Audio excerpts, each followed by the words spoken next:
everybody. Welcome to the Saturday main show on a Monday.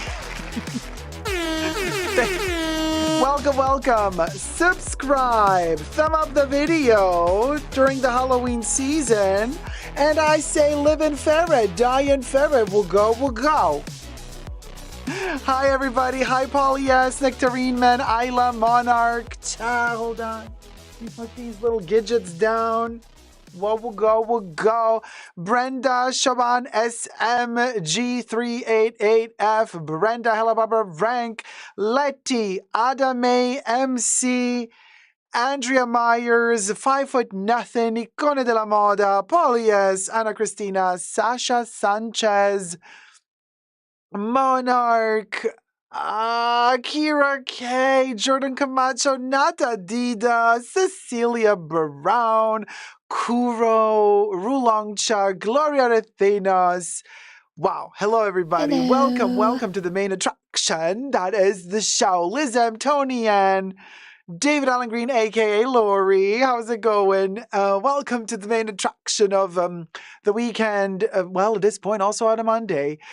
Don't forget, thumb up the live stream. And this coming Thursday is the next live stream, not Wednesday, because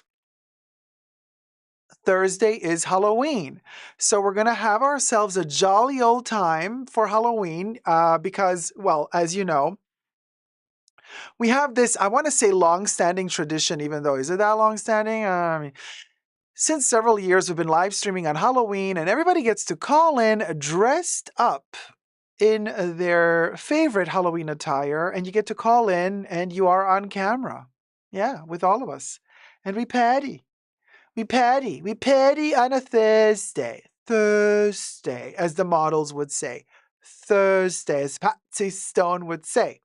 Just saying. So I am already in the spirit, as you can see. I am wearing my gorgeous little haunted mansion. I have a sneaky suspicion that's where we are all going to meet. In the Fashion Bunker Haunted Mansion this Thursday. All tricks, all treats, honey. Yes. So just saying, get ready, dress up. Yes. And join. Now, I have a ton of stuff to talk about today. Like, the news have been trickling in, and even though we live streamed last Friday, also one of the reasons why I'm so late streaming on the weekend, because the Wednesday live stream was pushed to Friday, so I didn't want to live stream Friday and Saturday, you know. I needed a break in between and there was stuff to do, so here we are. But you know what? I'm so glad to see everybody because I'm noticing we have a ton of people tuning in.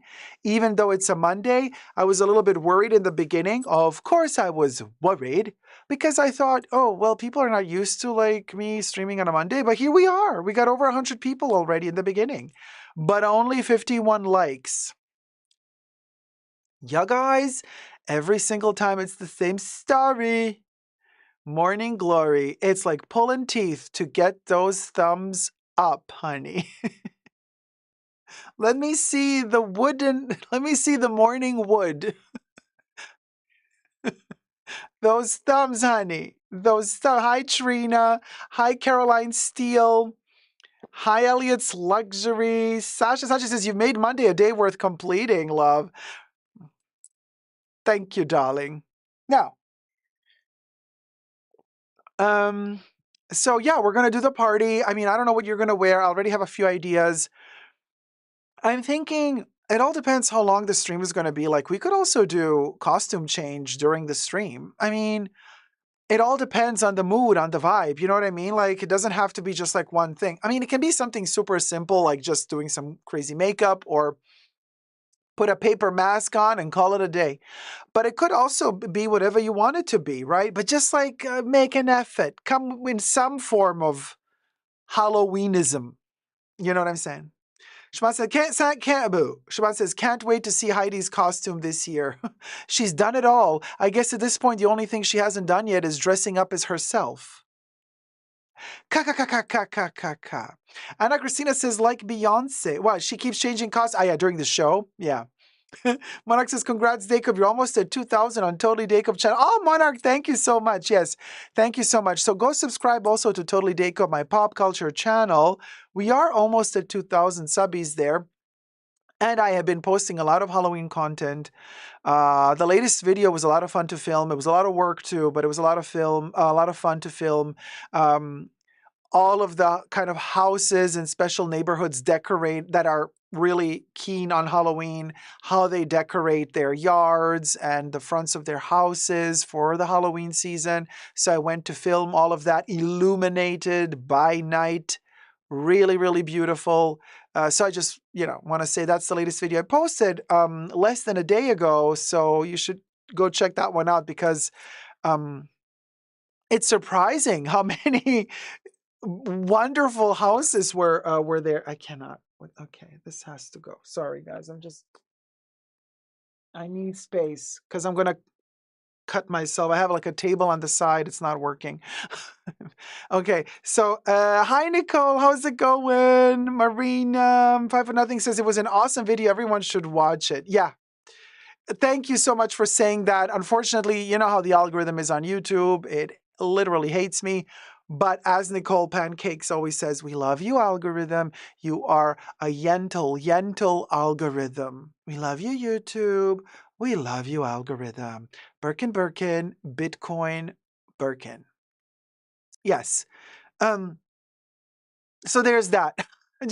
So it is Halloween. I mean, we'll go. Hi, Chinchillin. Hello, good morning. I'm at work in La La. Now I say La La. Do you remember Chinchillin? I don't know how old you are, but there was an episode of The Golden Girls where Rose was she made a point about something, and she was really not the sharpest tool in the shed, but she made a point about something legal or police related. And they said, like, how do you know this? And she wanted to say, well, I watch LA Law. But so it's LA Law. But she said, I saw it on La Law. La Law. So that's why whenever somebody says I'm in LA, I'm like, you're in law. You're in La La. Yeah, there you go. Guys, the video is so cute, says Gloria. I think the littles would like it. You see pretty houses all decked out. Oh, thanks, Gloria. Yeah, it's a cute little video. I mean, it's not a short video. It's almost an hour long. But there's a ton of fun houses. Letty, you remember it? Fabulous. Yeah. Yeah, there you go. So I just wanted to make a quick note. We're updating the studio in the Fashion Bunker. There's more space. There's more room. A lot more room. But I really wanted to wear my Halloween attire. The green screen is a new green screen. It's fabulous. The thing is, though, I really wanted to wear my Halloween sweater today. And this yellow, just explaining to you guys, this yellow, it's yellow, but it has a smidge of green in it. So it keeps capturing the green screen. So we had to really adjust that green screen razor sharp, which is why you get here this, you see this? That won't happen normally.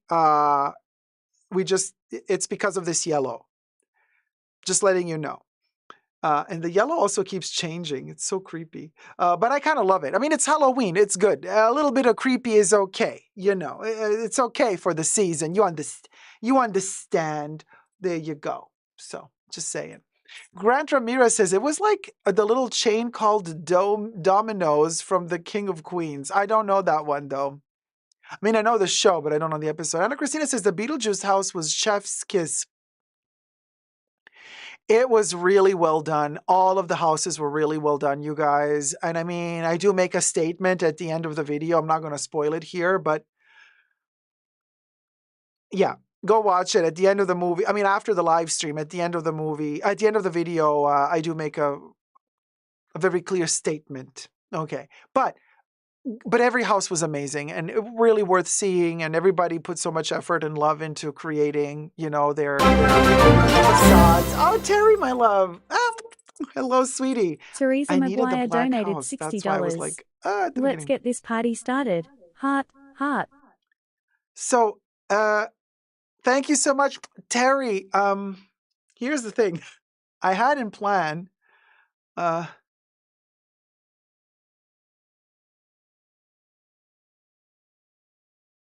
okay, I had in mind something else, but we're gonna stick with this week, and then I'll do it next time because Terry, I had it's not ready yet. I had another surprise for the tips, but it's coming by Thursday. We're going to have a special tipping moment. But today we're going to go with the Haunted Mansion. I think one last time, you guys. This is, I think, the last time we're going to see this gorgeous little haunted. So it's your last chance for romance in the Haunted Fashion Bunker mansion to move in. We'll go. We'll go. And let me add Terry. Let me add Terry to. Wait, hold on. Let me get the Shappy. Okay, got the Shappy. Shappy. Yeah. And then Terry, what are we gonna do today? Are we gonna do the cat? Moving in for the last time, baby. Or are we gonna do cat? All right. We're doing the cat.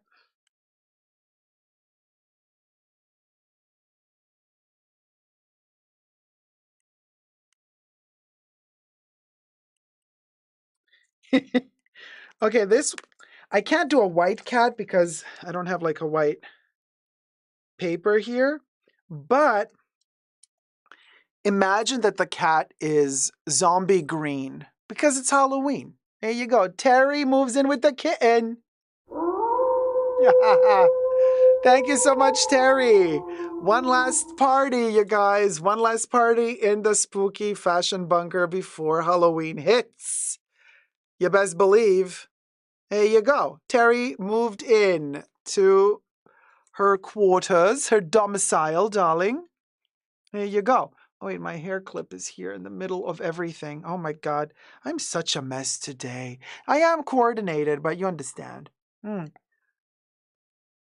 Grant says Carrie's dad called Domino's dough nose. Oh, I see. So it's a joke. It was a funny moment. Bless that ex-Scientologist. Shaban says, here I go at Jen. I'm sitting here in my crunchy hair, keeping it in the cast as long as I can stand it. Still working to bring my curls back. Oh, we're doing a hair moment? Trina says, hello. Hello, everybody. What happened? Oh, yeah. Tip your host here, ba-bing, ba-bing, if you wish to tip your host. Also, link is in the chats up above. Right, Zach? We're making Monday bearable again. Yes, that's the idea. You know, let's stream on a Monday. Once in a blue moon. In a blue moon. Now, speaking of rarities and oddities, I do have a lot of topics to cover, but let's do a little bit of true crime to begin our Monday. Dacob, you had a vlog on visiting a neighborhood decked out all Halloween. Yes, Chinchillin. Let me show you. I did. Hi, everyone. Hi, Melanie Rice. How's it going, sweetie? Let me show you where it's at. So this is the thumbnail. You won't be able to see the green stuff. But that's Halloween in Burbank. That's the thumbnail of my video. And it was insane. Going through all of the houses for like 3 hours. I cut it down to 50 something minutes, but the crowds, I mean the amount of people, you guys. The video is on Totally Dacob, my pop culture channel. Go subscribe to me there, and while you're at it, subscribe also to Essentially Dacob, my perfume channel. T-Pal says that scene was overstimulating. Tell me about it, T-Pal. I had to live it. I had to live through it and film through it. It was a bit difficult. Looks fun, says Siobhan. It was a lot of fun. Gloria says, insane in the membrane. Sorry, had to. Oh my God, gag me with a spoon. Gloria. T-Pal says, I like the zombie diner the most. The zombie diner, we really almost entered. Because at first we really thought, oh, wow, somebody opened up a diner with a zombie theme. So we're like, this is the best thing ever. I'm like, we gotta go. We gotta go. I want to see what drinks they have, what food they have. But then we were like, wait, hold on a minute. It does look like private property. And it does look residential. Maybe This is not a real diner. Maybe we should not like just walk into somebody's home, you know? And be the zombies. So we stood there for a second and then we contemplated, we pondered, and then we thought, you know what? Better not risk it. Better not risk it, biscuit. Somebody shoot your head off. Oh, guys, thank you so much, my love. Mwah. 5FT Moving in. Nothing donated $50. Happy Halloween. Happy Halloween, my love. Look, you're moving in. Next to Terry, baby. You're both gonna start the party. Kaz is going to make us all the Halloween costumes that we always dreamed of wearing, but were never capable of expressing and putting into words like how we wanted them done. She can read your darkest thoughts and minds, and she can create it. She can make it happen. Yeah. Now you know. And you know what? For the occasion, I'm going to give you like a black, gothic Morticia Adams type of dress. Hi, Karen B. Hello, Dacob and streamers. How's it going, sweetie?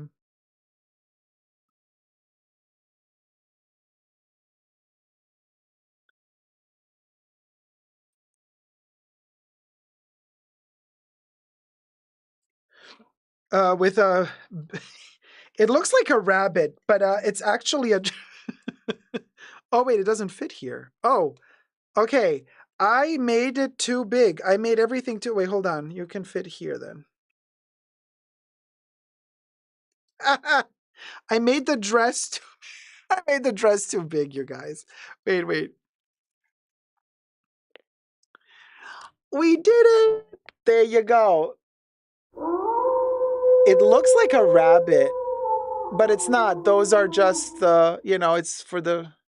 It's a dress, okay? It's a black dress. Bear with me. Use your imagination, people.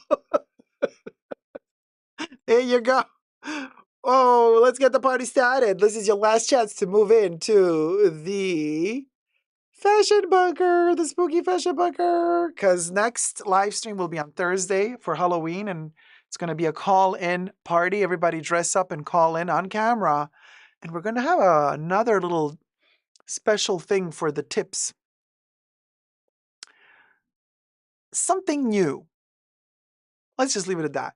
Hi, Blue Moscato. How's it going? Hey, Dacob. Hey, Fashion Bunker. Looking fabulous, hon. Oh, thank you, sweetie. Welcome. So I thought to myself, hi, Nay. Hi, Bibes. How's it going? Interesting jumper, Dacob. Thank you, Karen. It's a spooky haunted mansion. Check it out. Yeah. Very Halloween. Now, I thought it's Monday.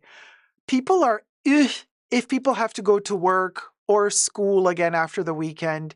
So I thought to myself, let's do a little bit of something to tickle our pickle, something to illuminate our fantasy, something perchance, as Agatha Christie's Hercule Poirot would say, something to stimulate the little brain cells. The little brain cells. How are we going to do this? Well, I thought to myself the best would be to tackle a little bit into the realm of true crime. Now, hear me out. Just a couple of days ago, really, there was an incident in a Walmart in Canada. If you were out and about in Canada, in one of the Walmarts, something happened.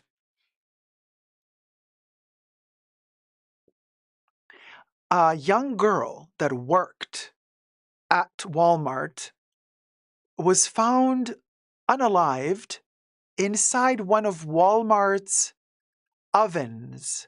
Those are big ovens. They are walk-in ovens. They are very tall, and the ovens are used to do a bunch of probably breads or whatever. She was found roasted to a crisp at this point, I believe, in an oven. She worked for Walmart and was found in the oven of a Walmart. it gets a little complicated because we ask ourselves, why was she in the oven? Was she put in the oven? Was she forced in the oven? Did she by accident lock herself into the oven as the oven was turning on? Was she first, did she faint in the oven and then just remained in the oven out of fear? Maybe the door closed and she got shocked and didn't know how to open the door again, fainted from the shock, and the police are investigating. And as of that incident, the Walmart has been closed. But here's where things get a little bit complicated. Her mother found her in the oven in a Walmart in the back stage of Walmart, because this oven is not on the sales floor. The oven is in the employee section of Walmart. Her mother found her in the oven. This allegedly happened, and by the way, everything I say in this live stream is for entertainment purposes only, not rooted in truths or facts. Everything's alleged and just my opinion. So her mother finds her in the oven. Turns out her mother also works for Walmart. Now, as this story surfaced, other employees of Walmart who also deal with said ovens or similar ovens started making videos on TikTok showing us that it is, according to them, impossible to lock yourself in to one of these ovens. Many videos were made of employees of Walmart showing how if you are in the oven, first of all, the door doesn't close by itself. It's very loose. You have to put a lot of force on it to shut it closed. If you were to be inside the oven as the door is closed from the outside, there is a security button that you push on the door that opens the door from the inside. Somebody also made a video that works for Walmart filming a similar oven from another Walmart saying, by the way, the oven, even if you program it and you set it to start heating, it will still not start heating until the door is shut. If you press on and you turn on the oven and everything and the door is open, the oven will not start heating, this person said. So you have to start the oven, walk inside of the oven, close the door shut from inside, and decide not to push the trigger button to open the door again, and you decide to stay inside. So there is no, oops, I locked myself inside the oven of Walmart, because apparently that cannot happen. So how did this girl lock herself into the oven accidentally? So all of the sleuths of true crime on the internet are calling for sabotage. They think this was not an accident. I still think there's a slim chance that she did end up in the oven, and then instead of just reasoning, with her rational mind to push the emergency button to open the door and to exit, maybe she hyperventilated from a panic attack and fainted. Allegedly, I don't know, I'm thinking. But a lot of people are saying that what is very suspicious, the mom finding her.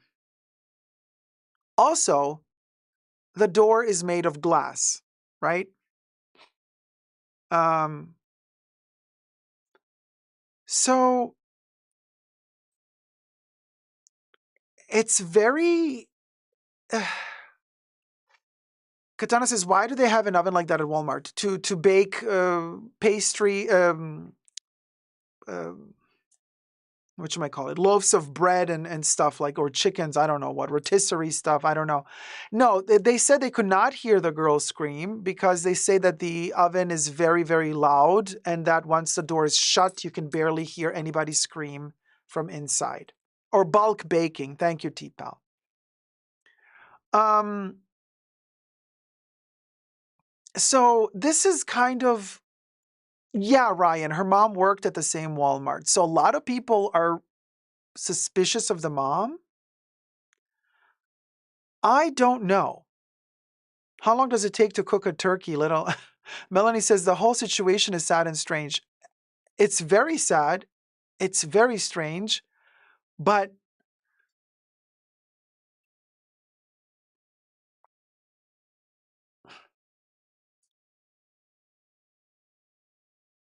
the police, as of now, are investigating and have not yet called it. So I don't know what the next update is going to be if the police are going to say there's no foul play, or they rule out foul play, or they rule out an accident. I mean, maybe it was also self unaliving. I don't know. Nay says, I suffer from panic and disassociating symptoms. I could see how something could happen where shock or fainting would occur. Yeah, you see what I mean? That's a possibility.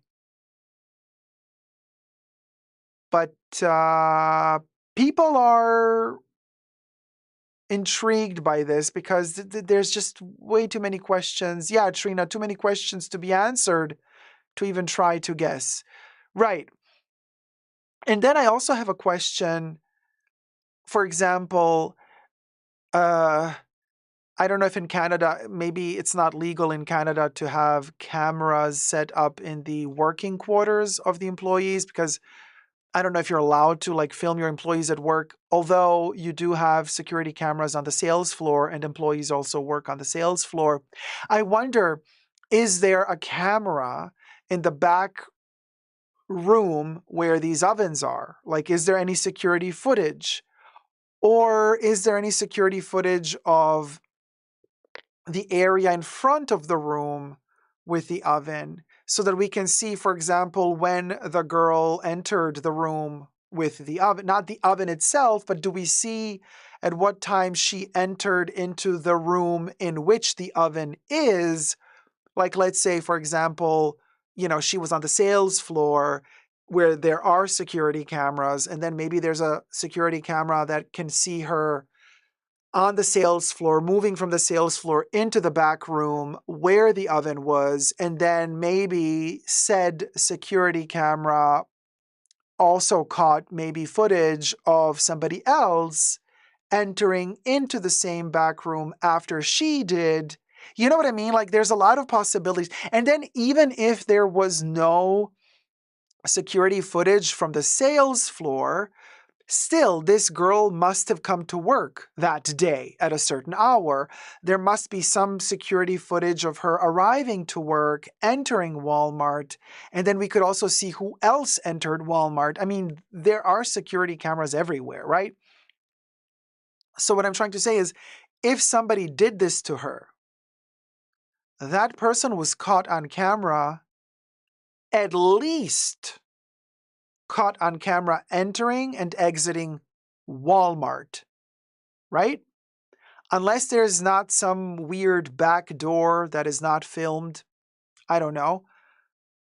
But it's a lot of, possibilities, but also if the police are really going through all the footage, the security camera footage, which I think they should do, maybe there's a lot of that footage to go through, and maybe they just need the time to actually filter through all that footage before they can kind of connect the dots.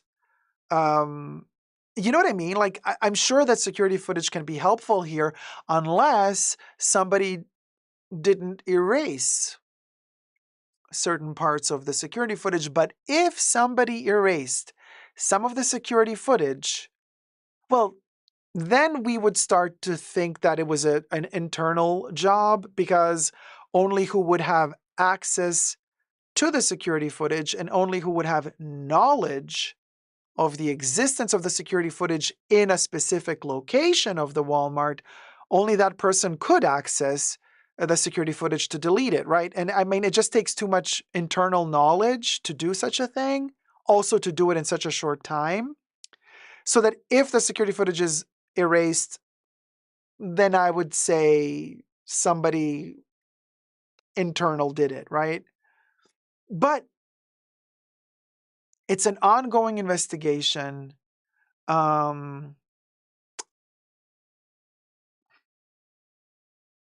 So we don't know, but there will be updates. There will be updates. Scorpion Doll says, even though she was unalived that way, I'm sure there is a way to tell whether her blood pooled to one side of her body or not, to see if she was already unalived when she was put in there. Uh-huh. That is interesting. Well, I'm sure they're going to definitely do a coroner's report. I don't know, does Canada do a coroner report? But also, they're going to do an autopsy. I mean, in a situation like this, I think everybody with a sane mind who's investigating this would say, we have to do an autopsy. Like, we have to. Um, you can't just like rule out foul play and just say, okay, well, that's it. I mean, there has to be a way to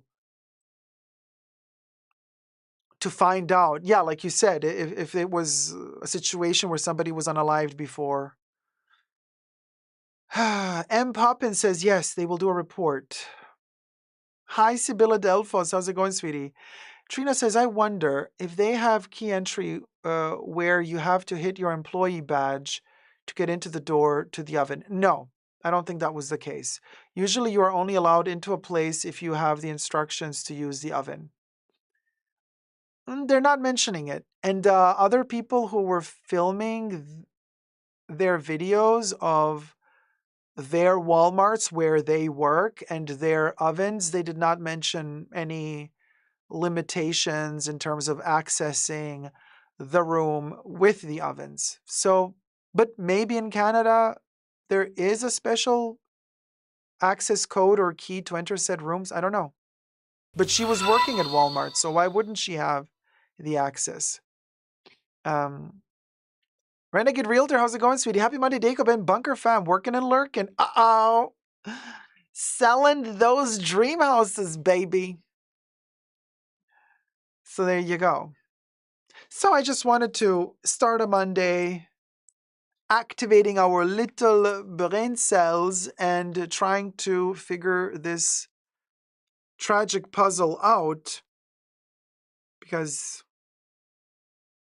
well, we're not investigating. We're not police officers working on that case, so we will never know. I mean, of course, we're worried.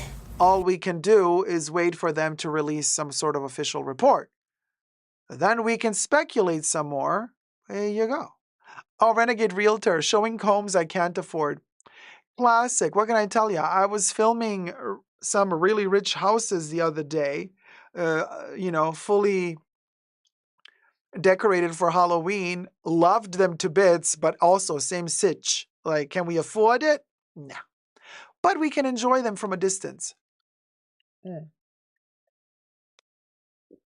At least you get some form of commish if you sell a house. You know what I'm saying? I got peanuts for showing the video. You know what I'm saying? Mm. And so, Renegade, I'm hearing now that almost 50% of home buyers cannot afford their homes anymore because of property taxes. What's going down with that? Like, what's going to happen with that? Like, what? Is like 50% of people going to lose their homes because they can't pay the property taxes anymore? Cha. You're going to have a lot of stuff to sell. Well, to who? Nobody can afford it anymore. The times we're living in, let me tell you, aren't all those fancy homes rented though? No, not necessarily. Especially not if they're all like decorated. Rulongcha says usually in these situations where a relative finds the victim in an unlikely tragic situation like this, the motive is some sort of insurance payout. Oh, so you think the mother? Ooh. Zach says, I learned those horrible news during the lunch break with my mouth wide open. We have AI almost doing morning toilet routines, and we failed like this in 2024. Just unbelievable. Yeah, 2024 is not as technological as one would think. You know what I'm saying? Yeah.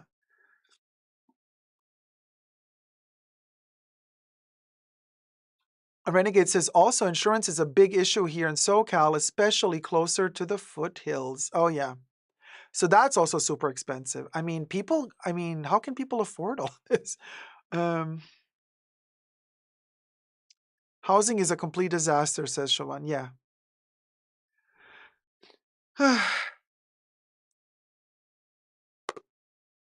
Let me tell you. Listen, Linda. Hold on a second.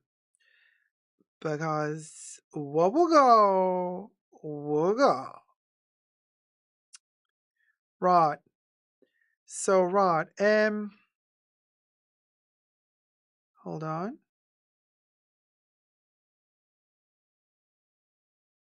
Okay. Now, are we filming the Versace thing or not? Oh, yes. Yes. Uh, uh, if I don't film the next topic, somebody's watching the live stream now from their channel and they're going to copy my topic and then they're going to post it. So now I'm forced to film it. They can still post it before me though, but you know.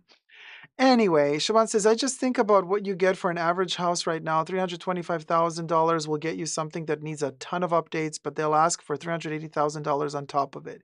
Oh yeah, for sure. And then of course the value of your home is going to go up, so they're going to adjust the property tax accordingly. So you're going to end up having to pay rent to the government. That's basically what it is. Tax property is literally you own your own land and you own your own house on the land, but then you're still paying rent to the government in form of property taxes. You know what I mean? Hi Belometi, who is Emmanuel Ginsberger? Shaban says nobody owns anything. No yard. It's horrible. Everyone is a pleb. Well, welcome to the club, darling. At least we're plebbing together. Um, so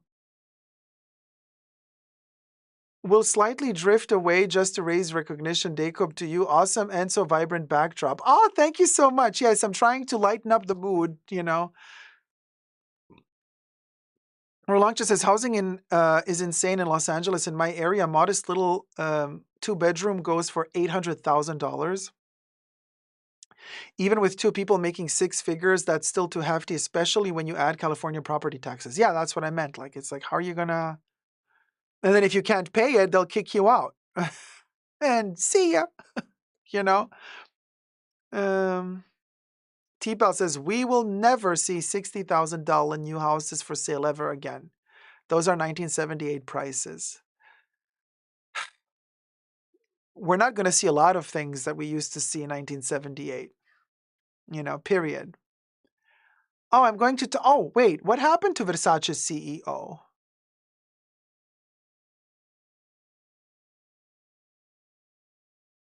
Did he get fired? What happened to him? It's astronomically inflated. It used to be just the big cities. Now it's truly everywhere.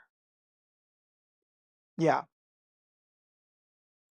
Well, what are you going to do? It is what it is. We can't change it here in the chat. So, you know, it's worse in Australia regarding house prices. It's insane everywhere. Chinchillin says, husband and I have up buying anywhere in LA County. We're just renting and investing in our portfolio. Oh, wait. So husband. Okay, so in LA County, and then you rent and invest in the portfolio. But then also, so basically you buy it, you can rent it out, but then also you can flip it and then sell it, right? If you do it within a year, you get some tax breaks or something. You don't have to pay the tax property or something. If you buy it and then flip it. Um, no, the title was not about him, but Belamenti, did anything happen with him?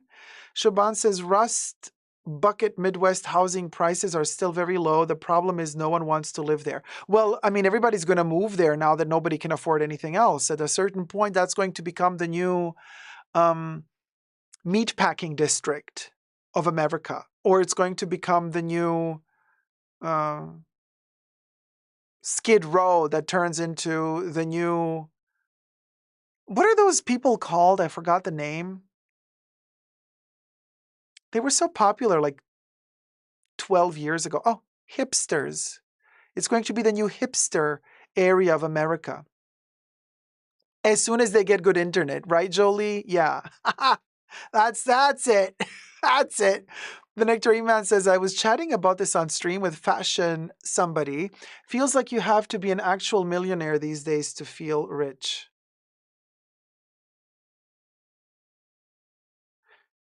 200,000 K plus combined income is not the promised land. My. You're chatting in different places, aren't you?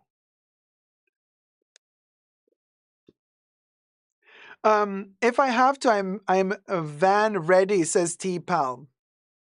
Just be wary. It can get very humid at night in the car. Yeah. Joyful Remorse says property taxes and homeowners insurance skyrocketed in Texas.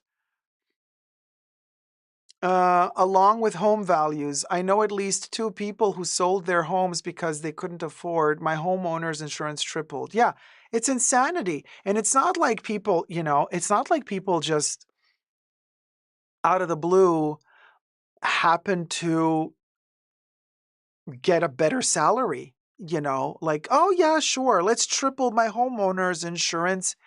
Easy, because my salary just tripled this year as well. No, that's not how it works. Salaries, for the most part, do not triple.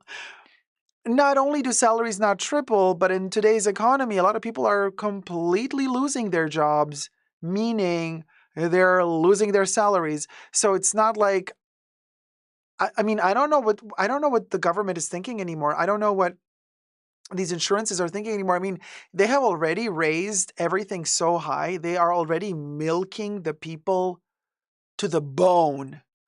It's like you can't take anymore because there's nothing more to take. You took everything.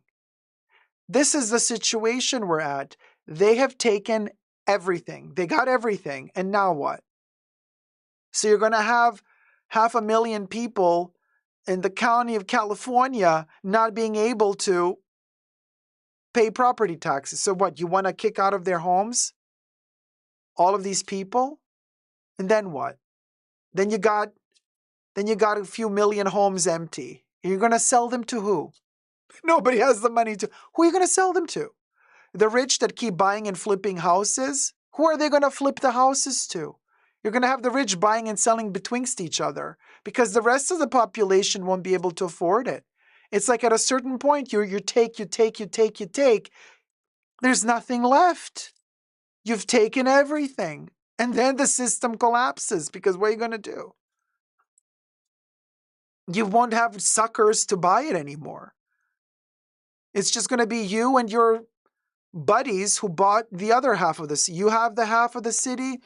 Your buddy has the other half. What you going to do? Keep selling to each other? That's the end of capitalism, when one person starts owning everything else, right? There's no more competition. There's no more fair trade. There's nothing left. You got everything. Okay, there you go. Keep your money. Keep all your houses. There you go. Now what are you going to do? What are you going to do? The rest of us, we're going to move out into the prairie, okay? We're going to live with the bunny rabbits and the rattlesnakes. We'll go. And yeah, you live in your cement houses. Yeah, you keep living in your beautiful villas in the center of town, surrounded by emptiness. Because there's nobody, you won't have neighbors. Because that's where it's heading towards. It's not like money is just like falling into everybody's laps and everybody's getting a salary raise 3 times a year, that can warrant paying all of this. People just don't have the money anymore. I mean, Shaban says, but all the cheap, dumpy areas need updates like water, etc. So nothing is cheap. I mean, if you want quality water, just as an example. But even water is so difficult. I mean, the water that we're buying, like each water has some form of minerals in it. It is enriched with certain minerals and things that are not necessarily good for everybody. Technically, we would need to do really thorough blood exams to figure out which water we should drink. Every human being should drink a different type of water that is enriched with other substances, other minerals that suit you and your health needs. We take it for granted. Oh, let me just buy a bottle of water. Yeah, but which bottle? Which brand? Because every brand has different formulas.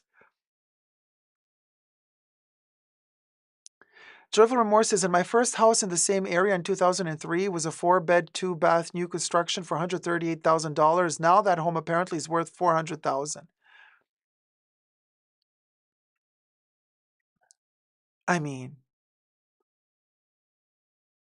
Nay says, they're raising my rent again. 3rd time in 3 years, and the amenities have gone way down since I moved in. They've been painting a 25-door hallway for 2 years, and they're not even done. Scumlord. Oh, wow.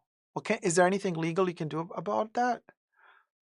Shimon says, my family's finally getting their properties back from civil forfeiture, some places after a century, and people still troll us about, haha, you have to pay so much taxes now. Well, but you have to pay property taxes, right?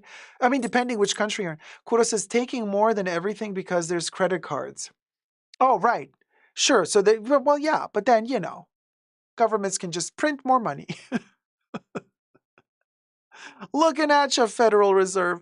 Gloria says, yes, there will be a point it busts. They want us indebted to them, so we have to be good workers to keep them rich. Yes, Joyful Remorse, it's modern day slavery. Basically, it's that simple. Sell your soul to the company store.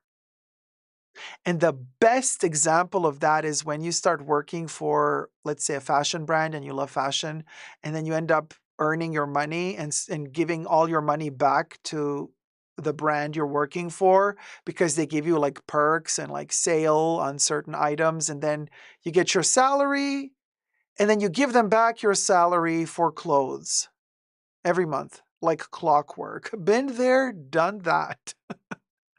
You know what I'm saying? Golden Doodle Love says Cali is giving 150,000 for foreigners to buy homes. 2 foreigners to buy homes.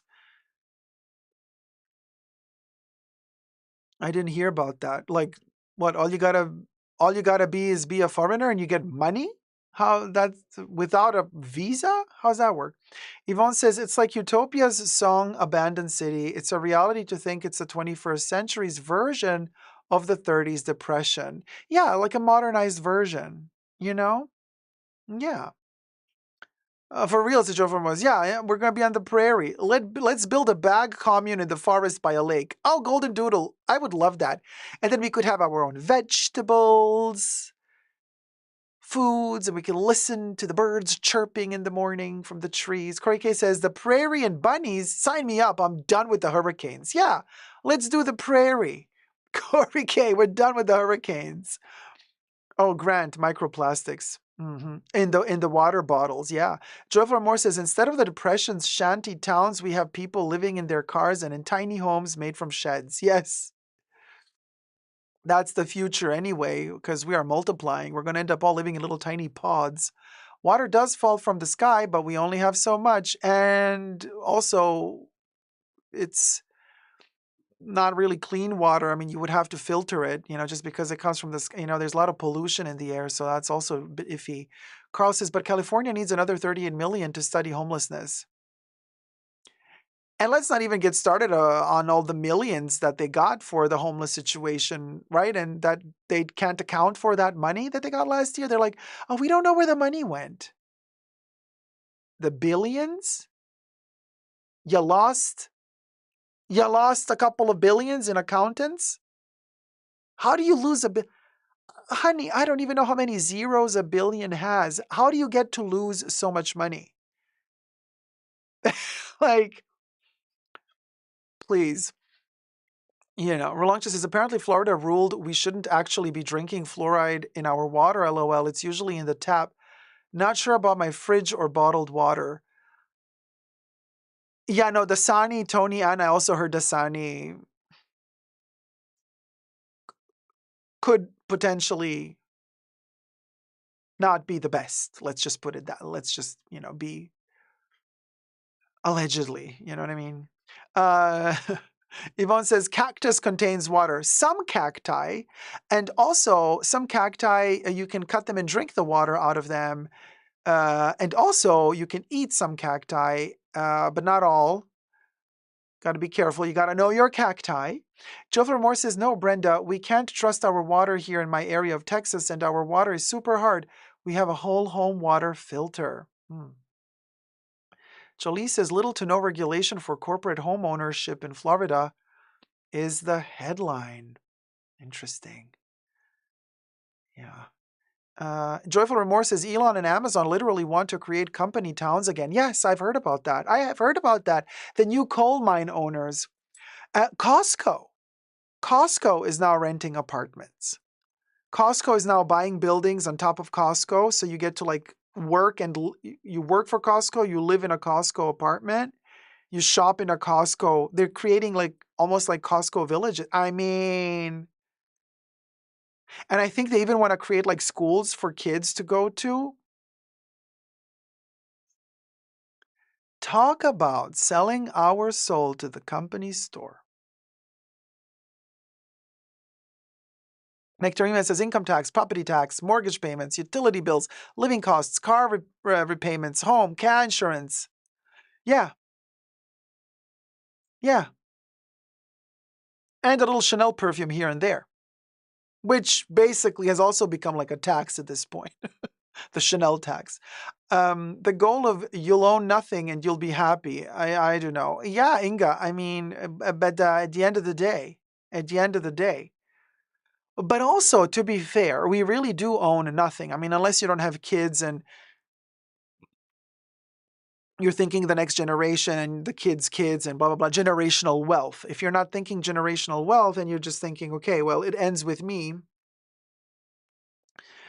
then technically you don't own anything because obviously you can't take it with you to your grave. Once you kick the bucket, somebody's going to take your stuff anyway. So technically we don't ever own anything. Everything we ever think we have is on loan. It's on loan because, our lives are limited. And when we're gone, all the stuff you leave behind, it's either going to get thrown away or somebody's going to take it or steal it or inherit it. And that's it. So you don't own anything, really, Carissa says, I got a Berkey water filter and it's life-changing.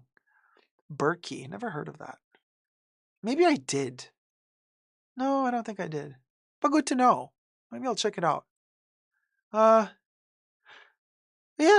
there you go. I live in California, and just so people understand, says Nay, about 40% of those people have literal jobs.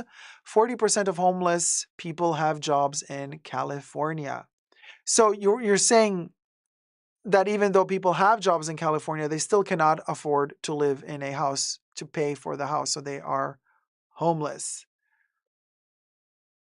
It's like Disney World, says Corey K. Disney World, a whole other can of worms. Renegade Realtor, yep, corporate America wants us all to be forever renters. Yeah, interesting, isn't it? Afgard says, I live in Texas and we also have a whole house water filter. I still don't drink it because of the fluoride in the water. I have to buy my drinking water or drive to an artesian well to pick it up. Hi, Holly. Gloria says, Dacob, let's start looking for an abandoned island for the bunker commune. Ah, would be so fabulous. Teapot says, just keep sniffing comet and we will be fine. Yeah, exactly. It's the little things in life, T-Pal. You understand. You understand. Siobhan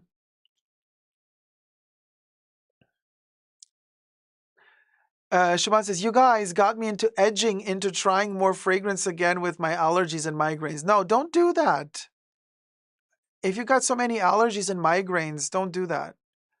Health is more important. Afgard says, I brought a lot of antiques with me from Europe. I'm selling them all. I want less stuff, and I'm only the keeper. A lot of this stuff is 200 years old. Oh, man. It must be hard to let it all go. But then I think it's so liberating once you've decided to let it all go. It must be really awesome, that feeling of just like saying, you know what? We'll go, we'll go. Yeah, I get it. Nay says, yes, absolutely. I'm on disability and I pay 76% of my income to a complete slumlord apartment with shred bathroom and shower for the floor. Most disabled people end up homeless. The amount you're given to survive is not enough to rent literally anywhere. I couldn't get into perfume again until serious migraine treatment. Are you getting any treatment? Siobhan asks. Nay. Afghan says, it's liberating and I'm only the keeper for a few years. As you said, can't take it with me. We can't take it with us. No. So that's why I'm thinking, kind of the older I get, the more I'm thinking I want to focus on things that I really use. I buy stuff I really use, you know. So I got hooked on, on the jewelry thing and I'm like, oh, let me buy more necklaces, more rings. I'm like, why? I'm not gonna wear them. I'm not gonna wear them. I don't wanna leave my home every day to run errands and have a tray full of fine jewelry and have to decide, okay, do I wear this or that? No, no. I was thinking for a while to buy more, Chanel rings, platinum this, diamond that. I'm like, no, one is enough. That's the one I love. You know what I mean? What are you going to do? This one, this, bam, bam. This for the live streams, done. We good. That's it. Wear it every day. And I literally wear them every day. And that's it. Wear it every day. I don't have any issues. I don't have to thumb up the live stream, by the way, you guys. Sorry, I have to remind you because I also forget. But we got over 200 people watching and we got 112 likes. So it would be great if we could make it to 200 likes. But do you know what I mean? Like I'm like, you know what? That's what I'm wearing.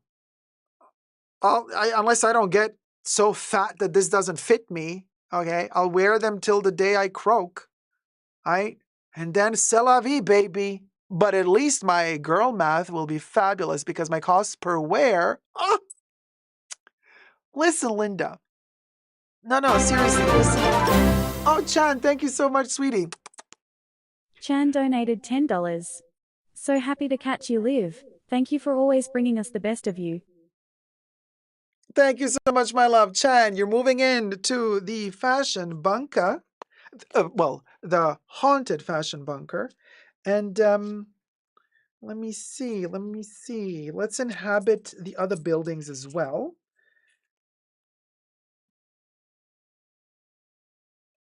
And we're going to do a little ghost for you. So cute. Okay. Here you go. There you go.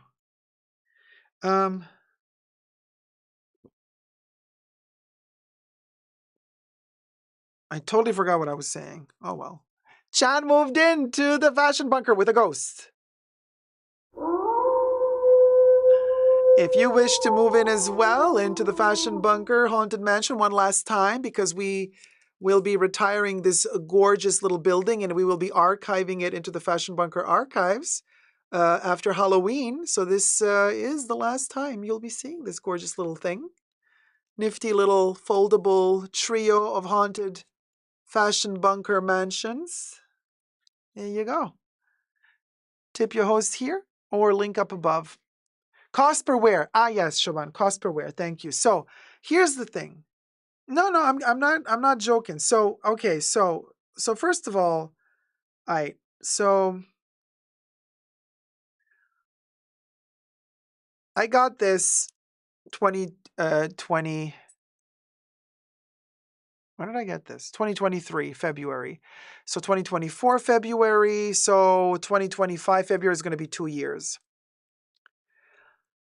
So how long have I had this?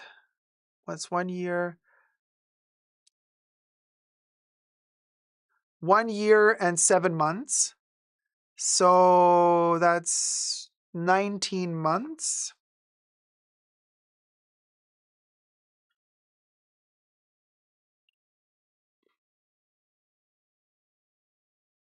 19 months. 19 months.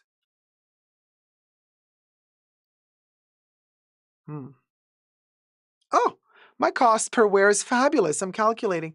So basically, so it's round about 65, no, round about $70 a month so far for Hermes silver. So this has been my $70 a month so far, okay? And I intend on wearing it till I kick the bucket. So far it's been 70 a month. The ring, gosh, when did I buy the ring? Was it 2021? Did I buy the ring in 2021? I think December of 2021, right? So we have 2022, 2023, 2024, 3 years. Cha. So that's basically, oh, was it 2022? T-Pal, December of 2022 or December of 2021? I think it was 2021. I think it was 20. I can't remember. Well, okay. So let's say it was December of 2021. Not sure about the month, but I have been here 30 months. Oh, okay. Well, anyway, let's just say, so, okay, so 2022, this is almost 3 years. Okay, so let's say 30 months.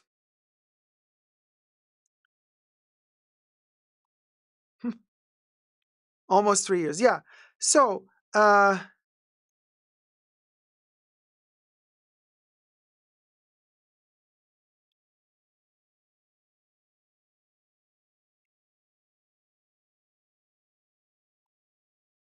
$43, you know. There you go. So far. But that's all I have. Holly Grace says luxury YouTubers be like cost per wear is like $1. Then also complain that they lose money when trying to resell all their shit.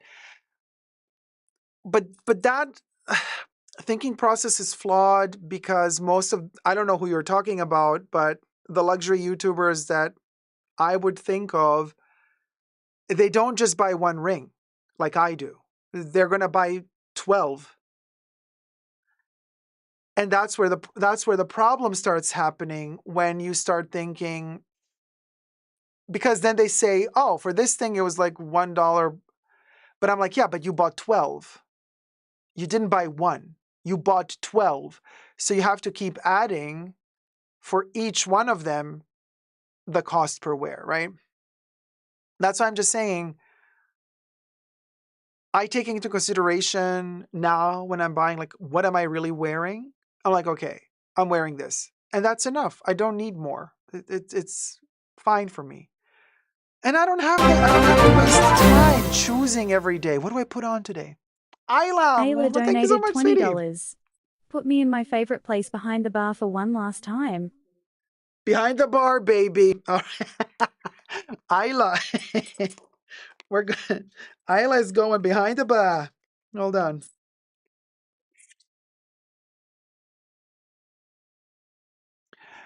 So if you're going to be behind the bar, we're going to give you one of those fabulous Halloween poison potion bottles.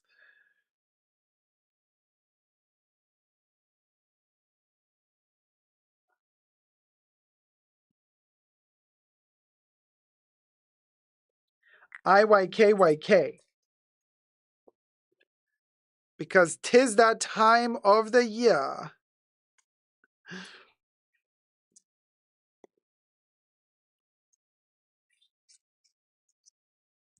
There you go. Isla is ready behind the bar. Here we are, y'all, in the spooky Fashion Bunker Haunted Mansion trio. If you wish to move in one last time, because we're going to be retiring these buildings, you can tip your host here or link up above. And, well, property taxes are too expensive. We can't keep these buildings up.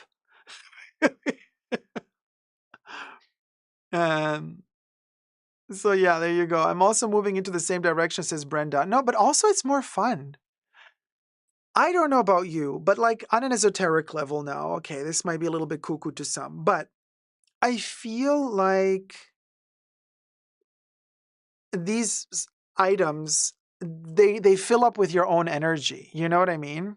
Jewelry, it tanks your energy. And it's a beautiful thing to wear always the same jewelry. You feel your own energy in it, If you have too many things and you keep changing them around, you're going to spread yourself too thin and nothing is going to be substantial, really. It's all going to be everywhere, dissipated, but this is more focused. It's more to the point. And I feel the heft of that energy every time I put these pieces on because they've been charging with my energy now for 2 years, Oh, hey, Mahara. Oh, she in a palace. Oh, Grant. Thank you so much, sweetie Grant Ramirez darling. donated $5. Grant is moving into the house. Grant is moving in to the house, baby. To the house. Hold on. This one we're going to do. Grant. Ooh-cha.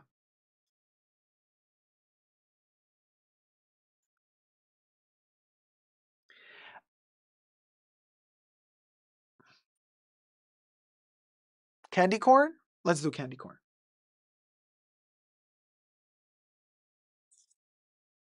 Because we got the booze, but we also need a little trick or treating, right? So we also now we also got the candy corn. Grant just moved in next to Terry. Look at us. Look at us filling the bunker. Filling the bunker, moving to the bunk. Click on the tip on the sidebar. Or above, the top of the chats. So we'll go. Oh, Isla says, thank you. You're welcome, darling. Full bottle. With refills. I wear jewelry like tattoos, says Sylvia. I mean, okay, some people love to stack stuff. If you're the type that wants to wear like 10 things at once, that's your style, go for it. I don't like to feel too much weight either. Plus, I'm very iffy when it comes to layering jewelry because I don't like the feeling that they're scratching each other up. So I don't like two jewelry pieces to touch each other and kind of move around. It irks me. I can't handle. Booze or booze? Robbie Lorraine, honey, both. Of course, we got the ghosts and we got the guzzle. Yeah, you know. Period. I really want to find the hoop size I want in fine silver or gold, but I wear mine like $7.99 earrings every day. I just can't find the size and closure I want in a better material. Mm-hmm. Oh, Trina, I have to go. Have a great day. Oh, thank you so Joyful much. Remorse Joyful donated Remorse. $20. Oh, thank you. Thank you, everybody. Happy early Halloween. Oh, Joyful Remorse. Thank you, sweetie. And Trina, have to go. Have a great rest of your live stream. Once the trick-or-treaters are finished, hope to see you on Halloween. Yes, honey. Hope to see you. Joyful Remorse. Moving in to the Benka. Joyful Remorse. Let's do the swimming pool. The swimming pool area because we all have to freshen up, honey, and have some fun. Pool party, right?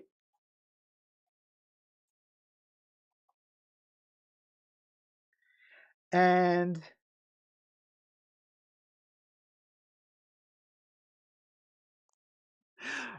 I don't know how to do a piranha, but I did a piranha because, it's a Halloween pool. So, of course, we need some piranhas in the house. I just pinched my own finger. Well, of course. Of course I would pinch my own finger. Duh. Joyful remorse. Oh, where are you? Ah, there you are.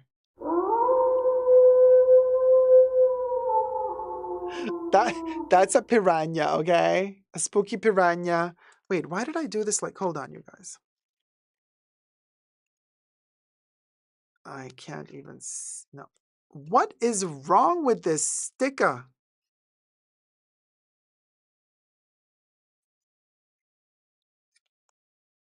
Okay.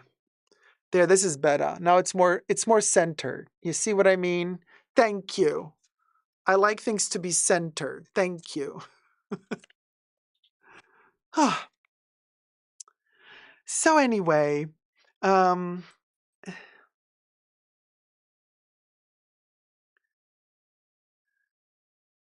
gives you the heebie-jeebies layering the baubles. Likewise, says Yvonne. Yeah, for me, it's like that too. But like I said, it can look amazing on people, There are people who are really the stacking types. I'm so glad dainty chains became so popular. I love dainty for the weight. I love dainty chains too. This is my necklace, right? That's a dainty one. I've had this one. Oh gosh, I've had this one since 2015, 2016, almost 10 years.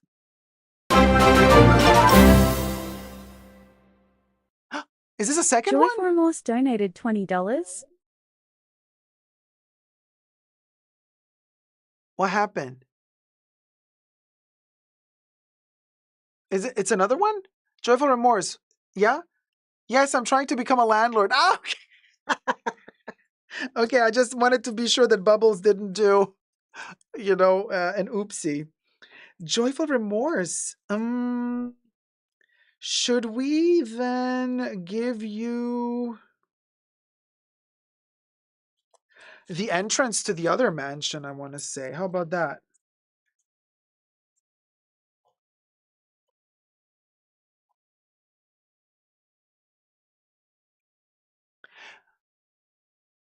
With a bat. Oh, this is cute. Okay, hold on. Let me see, because I have to always center this properly, and I'm terrible at doing that. No, I managed. I think I managed, you guys. Did I? I didn't.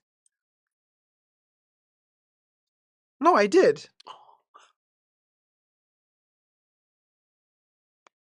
Joyful Remorse just got the bat entrance.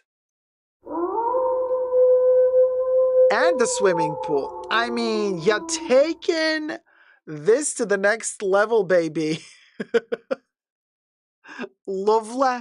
Becoming a landlord, slowly but surely, despite the property taxes. IOGG, welcome to Tier 1. Thank you, sweetie, for becoming a member. Oh, congratulations, Holly. You bought a Chanel necklace from 1993. Fabulous. Yes, Ryan, such affordable rent. I know. Well, we'll go, right? So anyway, now, what was the topic?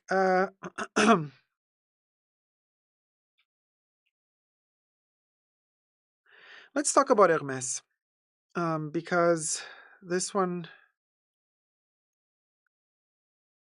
is really interesting. I think it's interesting for all the right reasons.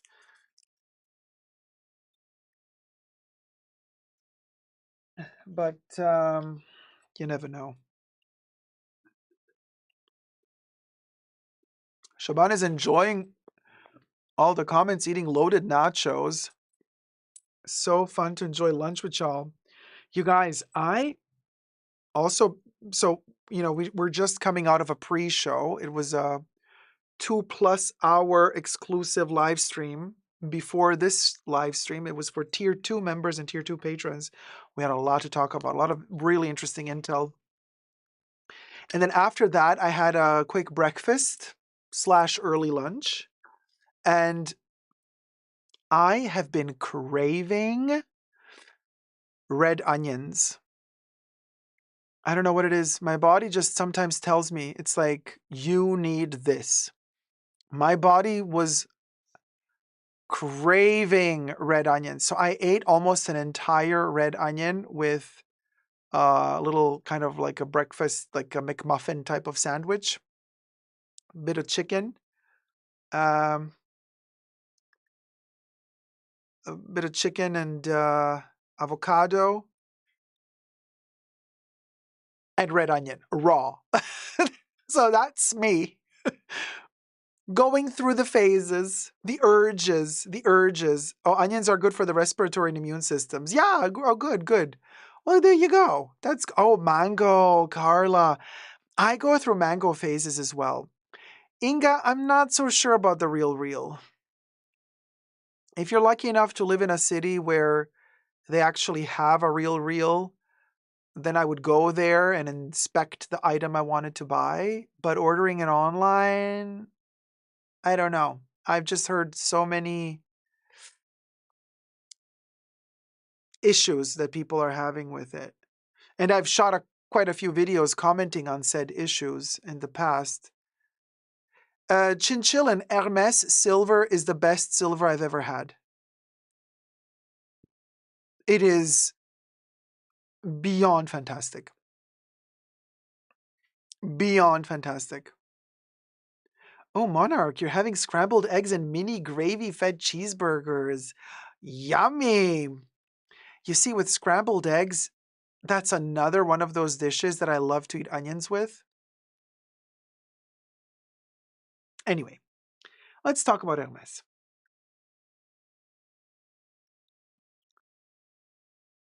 Hello, everybody. Dacob here. Welcome back to the Fashion Bunker. Do you remember a couple of months ago? Actually, it's been years now. We've been talking about the Hermes lawsuit against the artist called Maison Rothschild. That's not his real name. We're going to get to his real name because it's stated in the legal document. But so he made Meta Birkins, which is kind of NFT tokens, non-fungible tokens of these like furry Birkins that are not Hermes. He's an artist, and he created these digital. I don't even know if they were 3D renderings, but they were fluffy, furry looking Birkins. Okay, for all of us who know Hermes and Birkins, we know that they don't make fluffy Birkins out of mostly neon crazy colors. But that's what he did, and they were just NFTs, and Hermes sued him. So long story short, Hermes claimed in court, it's in America, they sued him in America. Of course, where else can you sue to get so much money for damages? They were claiming that he was using the good reputation and the popularity of Hermes and of their Birkins to sell his product, which are these non-fungible tokens, which Hermes claimed something to the effect of people would be confused as to whether or not these were authentic Hermes products, and people would be confused that these products were somehow endorsed by Hermes. Now, everything I say in this video is for entertainment purposes only, not rooted in truths or facts. Everything is alleged and just my opinion. Furthermore, I am no lawyer, so I'm not giving any legal advice. I'm just commenting on something that I'm reading, right? So subscribe, thumb up the video. And so here's the thing. Hermes wins, right? They used that Ginger Rogers law thing in court, and basically Hermes did the cease and desist. The judge ruled in their favor. Here are the NFTs, by the way. Here are the images. Here, this is the image of the NFTs that he sold for, I don't know, $250 or $450 each. Fluffy Birkins called Meta Birkins. Okay. Now, So he had to stop making them. Hermes also claimed damages. I have here by Reuters an article saying Meta Birkin's NFT creator Hermes square off in U.S. trademark appeal. So now you see, here's the thing. Maison Rothschild went to court again and appealed the decision by the judge or by the jury that ruled in favor of Hermes. And so on October 23rd, a U.S. appeals court judge expressed skepticism on Wednesday about Hermes' trial win against an artist the company accused of violating its rights with his digital non-fungible token NFT versions of its famous Birkin bags. The senior U.S. Circuit Judge Pierre Leval said during a hearing at the Second U.S. Circuit Court of Appeals that a federal district judge may have instructed the jury improperly before it found that Maison Rothschild's Meta Birkins infringed Hermes trademarks. Now, when the first ruling was out and the first judge ruled in favor of Hermes, I made a reaction video to that claiming this is a very, very dangerous precedent being set in the court of law for artists who basically deliver a commentary through their art on certain practices of the world, socio-political, economical, whatever it may be. Hermes is a very big player in the world of economy and fashion, and an artist should maybe legally have the right to create a commentary and art inspired by or commenting on their products. I remember many years ago there was also a lawsuit with Barbie and Mattel, and artists using Barbie as an kind of as a muse for their art, and something to the effect of allegedly Mattel, having an issue with artists using the likeness of Barbie to make money off of their art, and I think they won.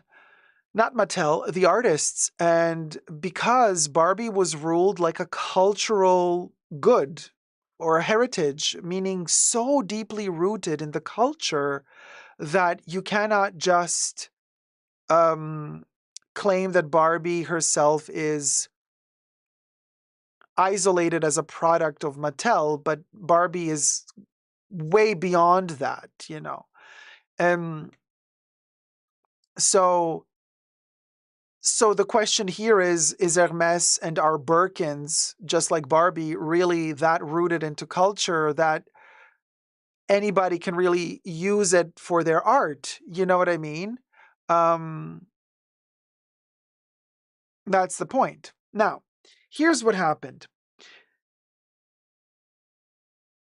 Leval, one of the three judges hearing the appeal, questioned whether upholding Hermes' win could prevent artists from incorporating famous brands into works. And they mentioned here the example of Andy Warhol with his can of soups, the Campbell can of soup, Campbell soup can. The Campbell Soup series, actually. You remember those, the lithographies and the prints. Or the Chanel No. 5 bottle that Andy Warhol did a print of as well, for example. He asked an Hermes attorney if the case could essentially preclude artists from making art whose basic premise is to comment on some famous thing in commerce. And it's a very legitimate, simple question, but very much to the point, in my humble opinion. Good on the judge. NFTs are unique tokens on blockchain networks often used to verify ownership of digital art. Hermes sued Rothschild in 2022 over his Meta Birkins, 100 NFTs associated with images depicting the luxury house's prized Birkin handbags covered in color fur, which we see here. Hermes, in its lawsuit, called Rothschild a digital speculator in the NFTs a get-rich-quick scheme that created the false impression that the fashion house endorsed his work. Rothschild, whose legal name is Sonny Estival, countered that the works were an absurdist statement on luxury goods and immune from the lawsuit based on the U.S. Constitution's First Amendment. A jury ruled for Hermes last year and awarded Hermes $133,000 in damages. The U.S. District Judge Jed Rakoff later granted Hermes the request for a permanent ban on sales of said NFT tokens. The appeals court grappled with how to apply the balancing test between trademark rights and the First Amendment in the wake of a Supreme Court ruling for Jack Daniels against a maker of whiskey bottle-shaped dog toys. Laval on Wednesday also cast doubt on Rakoff's instruction for the jury to consider Rothschild's alleged intent to deceive consumers, which he said was decidedly different from the relevant test. Also, how do we see this as deceiving consumers? It's not like Rothschild was actually selling bags, material bags that you could use as bags made out of fur and calling them Meta Birkins. He was not selling bags, he was selling non-fungible tokens depicting the bags. The bags were never made, physical, in analog form, which is technically what Hermes does. Hermes sells the real bag. So it's not like Maison Rothschild was selling these bags in direct competition with Hermes's bags. He wasn't selling bags to begin with. He was selling non-fungible tokens. Non-fungible tokens which delivered a commentary on consumer society, utilizing the objects as, in this case, Birkins, to comment on consumer society, perchance. Now, question is, how much do we give him free range in terms of, is this really a commentary on consumer society? Like, how transformative is this? Like, how much is he making us think about anything when we see this artwork, quote unquote? What is this? What is this? Is this is he trying to tell us something about fur consumption? Because what does that have to do with Hermes? I mean, sure, Hermes uses some questionable leathers and exotics as well, but how does this critique Hermes as a consumer good, as a brand that delivers luxury consumer goods? Maybe that's the part where one should start questioning. But then again, also with Andy Warhol, and because the article mentions the Campbell's soup cans depicted on those paintings and posters, right? And lithographies, like, how far was Andy Warhol critiquing and commenting through his art on consumerism when he portrayed a can of soup? Now, of course, you can find intellectuals out there, academics, people who study, brain farters and brain masturbators, who are going to find a lovely little salad of words to describe any situation and make it sound worthy of writing 30,000 dissertations on and releasing 50 books on and winning a Pulitzer Prize for. Sure, you're always going to find that baboon who's going to give you the brain masturbation theory on anything being a commentary on anything. You're always going to have that person. And usually they end up being critics, and usually they end up ruining some artist's life because they just have beef with you and they start critiquing you for no other reason than because they think they can and they have a miserable life themselves. But that's a whole other can of worms. Let's like dig ourselves out of that rabbit hole and get back to the surface, which is here. Like I said, it's debatable how far this is a commentary on the Birkins and consumer society as a whole. But then again, if we add the other layer of the fact that these are NFTs, we could argue that Mr. Maison Rothschild, his artist name, was commenting on the fact that the NFT tokens are being treated as Birkins, that the Birkins are worth more than they actually cost to produce, a lot more, and the NFT tokens, same, right? You sell them and they might exponentially grow in price, but what are they at the end of the day? They're a little digital thing that is done like that, and it's done. But you could artificially inflate its price if there's the right market for it and the right promotion. So you see now, when we add that extra layer, we start seeing how this can be considered quite an interesting commentary on consumerism and luxury goods consumerism. That in that case, I would say, well, if he's using an NFT token to say, look, this NFT token is worth nothing, but because I claim it has a Birkin attached to it, it's worth a lot. Well, the Birkin bag is worth a lot because it has attached the name Hermes to it. Now we're starting to see how the NFT series makes sense in this case. Does it? To me, it starts making sense. But of course, to everybody, it might make or not make sense or different sense. Now, the question is, the Court of Appeals, how is it going to go?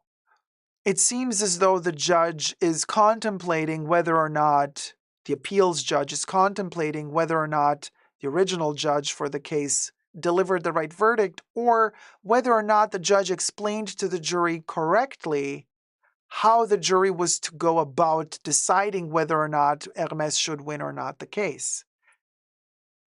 I'm glad that the new judge is questioning what happened in the first round of this case, and I'm glad that they're contemplating bringing it back. I mean, Maison Rothschild has filed an appeal, and it's going to appeal, and the Court of Appeal is analyzing and taking it seriously and questioning whether or not the first go-around was correct. I'm very curious to see how this is going to end now that the new judge is kind of shedding a new light on this subject. So there is still hope for artists out there, because I was quite depressed when Maison lost this case, because I thought this is setting precedent for all artists to be banned from having any form of critical opinion when it comes to creating their own art that is a commentary on corporate anything, really. So, good on the new judge. Good on the new judge, and I'm looking forward to seeing how this story continues. What do you guys think? Let me know down below. Thumb up this video and subscribe, and until next time, never forget to never give up on artsy fartsy love. Bye. So yeah, I have these little hairlets. They're so annoying. Pluck them. Sorry, but fast fashion giants like Forever 21 and Charlotte Russe make blatant copies of Birkin and Kelly bags, but Hermes doesn't bother them. They sue an India artist for absurdist NFT Birkin. Seems very... No, Roulangsha, it's very different, because this trapezoid shape is not copywritten. It's not trademark. The shape is not trademark. You can make a bag that looks like this. You're not allowed to call it a Birkin. You're not allowed to call it an Hermes bag. So Forever 21 can make this shape all day long. They can make a trapezoid bag shape, but they're not allowed to call it a Birkin, a Kelly, and they're not allowed to call it an Hermes bag. So they're within their rights to create this shape. But what this artist did, he's calling these Birkins. He's calling these meta Birkins, actually. So that's the difference here. That's the difference here. So, and that's why Hermes was coming for him, because he used Birkin in this context. You see, because the bag, I mean, if he just did these bags as NFT tokens and did not call them Birkins, then I don't think that Hermes would have had any issues. Also, to add even more oil to the fire in a way against Hermes is that actually, if these were Birkins, they would have the Hermes logo right there. Now, I can't zoom into this picture, but I don't think inside of this fur, I don't think I see the Hermes logo, right? So these are not branded Hermes. So he's kind of safe there. You see what I mean? He's kind of safe there. But the fact that he's calling them Meta Birkins is what created a little bit of trouble. A little bit. $130,000 worth of trouble for him, because that's the damages awarded to Hermes so far. Now, I don't know how it works in court if he has to pay these damages even though he filed an appeal, or if the damages are put in escrow or like pending until the appeal goes through. Maybe the damages are pending until the appeal is decided, maybe. But I don't know. Like I said, I ain't no lawyer, so I don't know. But it's a really interesting thing. I never thought that this was going to end up in appeal the way that it did, like this. And I'm really kind of happy that it did, because, I mean, artists should be allowed that freedom to comment on these things. Now,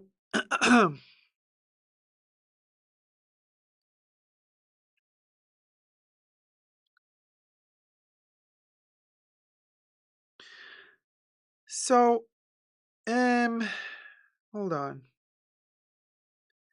Where am I here with this intel? So,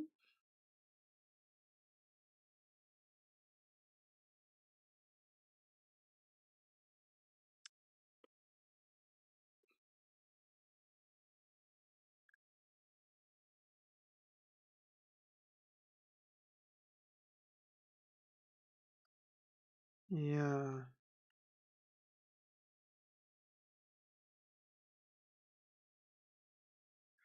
Um, yes, some of the live stream. Thank you, Evian. Roncha says, why would a $1 billion fashion house sue for 130,000? That's pennies to them, but someone's whole livelihood for an artist. Can't they just say cease and desist and sue for like for $100? Setting precedent, I guess, and also deterring anybody else from trying to do it. Adriana says, how is this different to writing an article negative to Hermes? Uh, you mean, Adriana, you mean, how are the Meta Birkins different to writing an article negative to Hermes? Well, here's the thing. Though it's different because writing an article in a newspaper is not a product that is competing with an Hermes product that you're selling, but Hermes is stating that the Meta Birkins are a product that potentially Hermes could also make one day. They might want to go into the business of doing NFTs. And so, but they didn't. he did it before them. So they see this as a potential competition. Now, if you write an article analyzing Hermes and for some reason you have some proof, well, Hermes would not sue everyone who writes. I mean, why would they? There's also freedom of press, but your article that you're selling in your newspaper is not directly damaging. It's not like, oh, okay, I'm going to sell my article so you can't sell your article.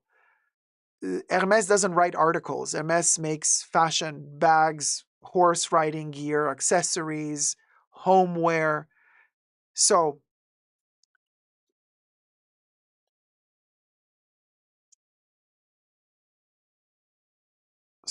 yeah.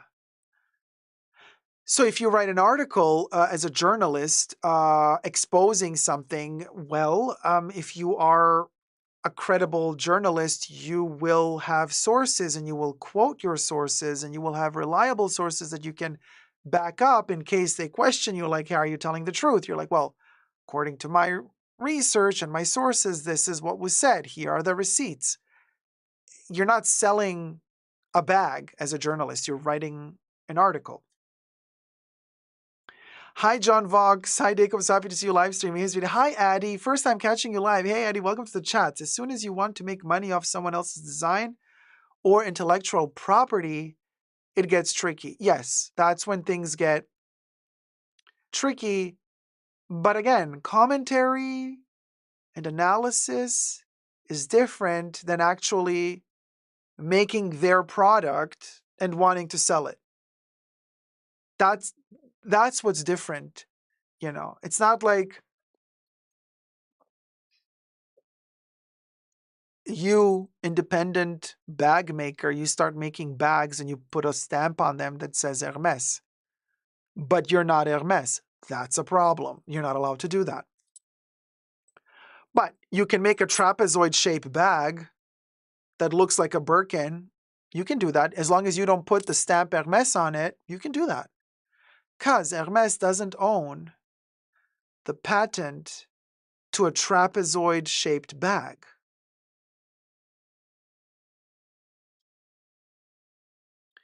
All right. And yes, a parody law can protect a lot if you're not seeking money for what you made. But he was selling the NFTs, right?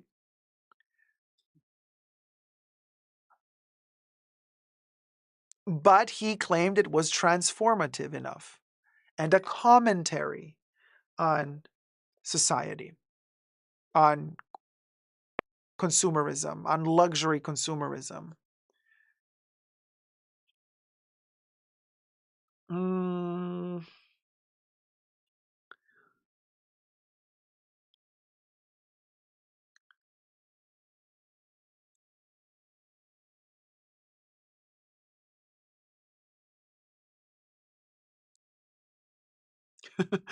Rusty says if he just changes the name to not Birkin,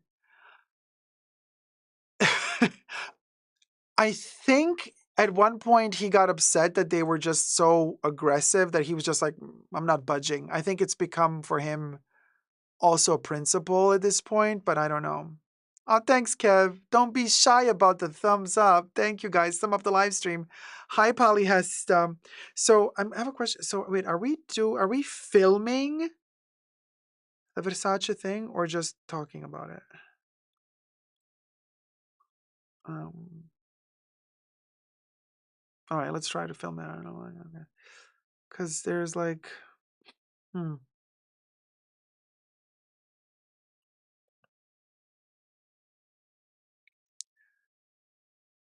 Hi everybody, Dacob here. Welcome back to the Fashion Bunker. So if you have been purchasing Versace in the last few years at full price, not at a Versace outlet, also not at a Versace boutique or authorized dealer during sales when the prices were reduced, and you've been purchasing at full price, you might be a little bit disappointed that at what has transpired just a day or so ago.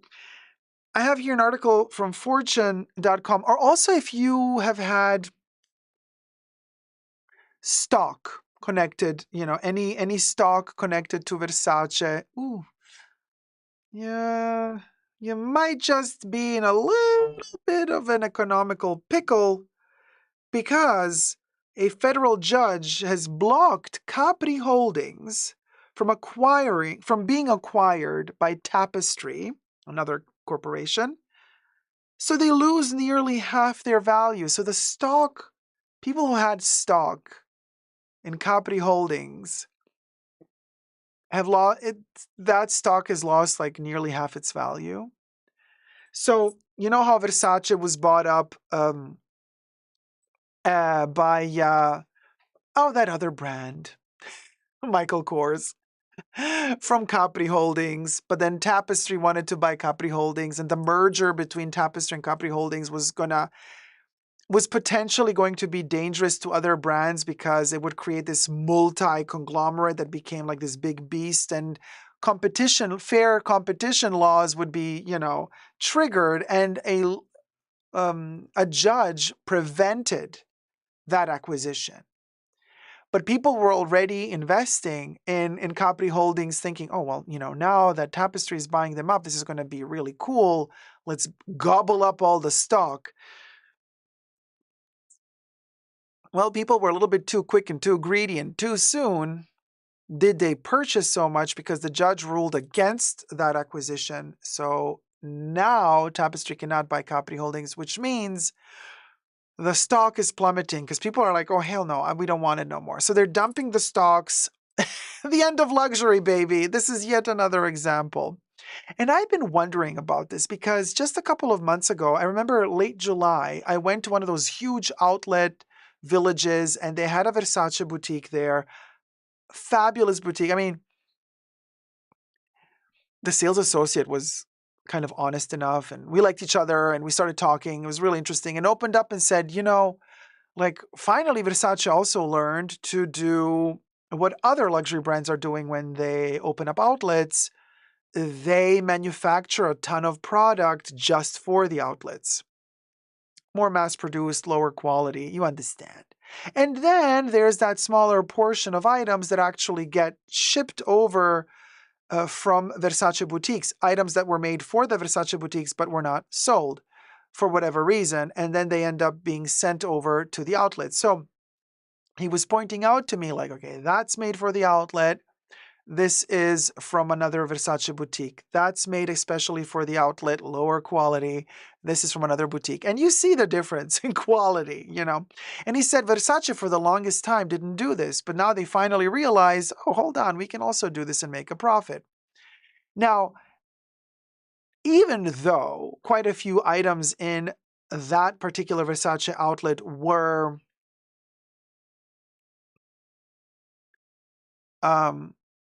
made especially for the outlet, quite a few were also from Versace boutiques.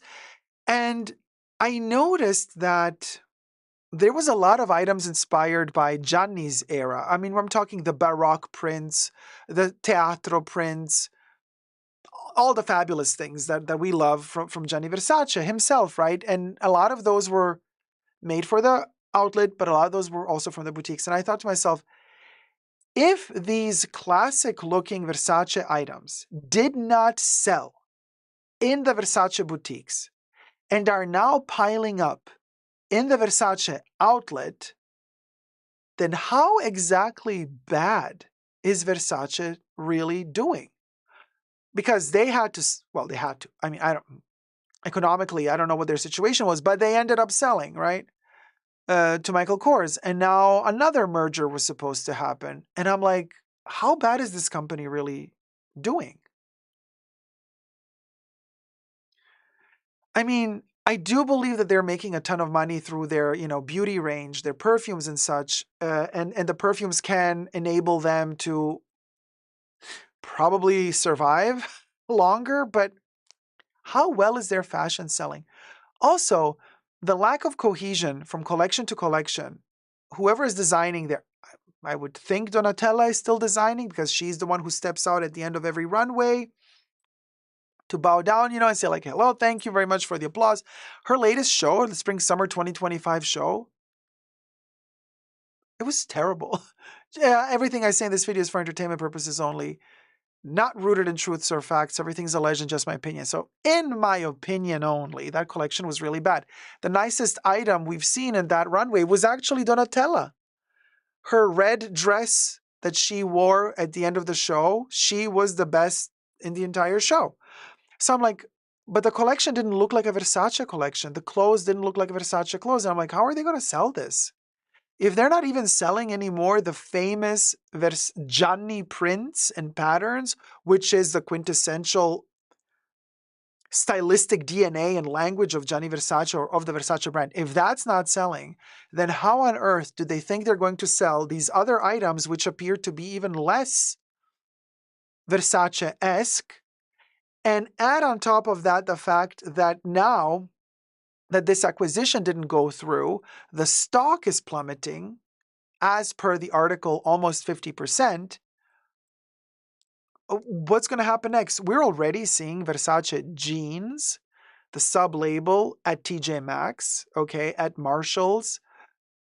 But like now what? Are we going to start seeing the actual Versace collection also at TJ Maxx? I mean, is the brand going to turn into that other Valentino, not Garavani, but the other one? You know what I mean? They also had legal disputes like who's who. Interesting. But especially complicated the collapse of the stock market. Well, of not the stock market per se, but of the stocks of Versace. Because what are you going to do? How are people going to react? Like, and how is the company going to keep investing in advertisement? Where's the money coming from? It's a publicly owned company. And if your investors are like, oh, hell no, we don't want to deal with this, we're done. How are you going to sustain yourself? How is this brand going to continue? You know what I mean? I mean, how are they going to grow? Maybe they're going to turn into like Gaultier. You know, Jean-Paul Gaultier, he kind of retired, but then he kind of came back. And now their Pret-a-Porter has become just like online only. There's like just always a little capsule collection of like some iconic, mostly 90s, because that's the heyday of Jean-Paul Gaultier. So on his website, you get to purchase the classic Gaultier iconic items from the 90s. And it's always a small amount of pieces. And that's it. There's no more runway. He does an haute couture collection, but new designer every season. That's not the same. So Gaultier Pret-a-Porter is gone, except for this online little thing he's doing.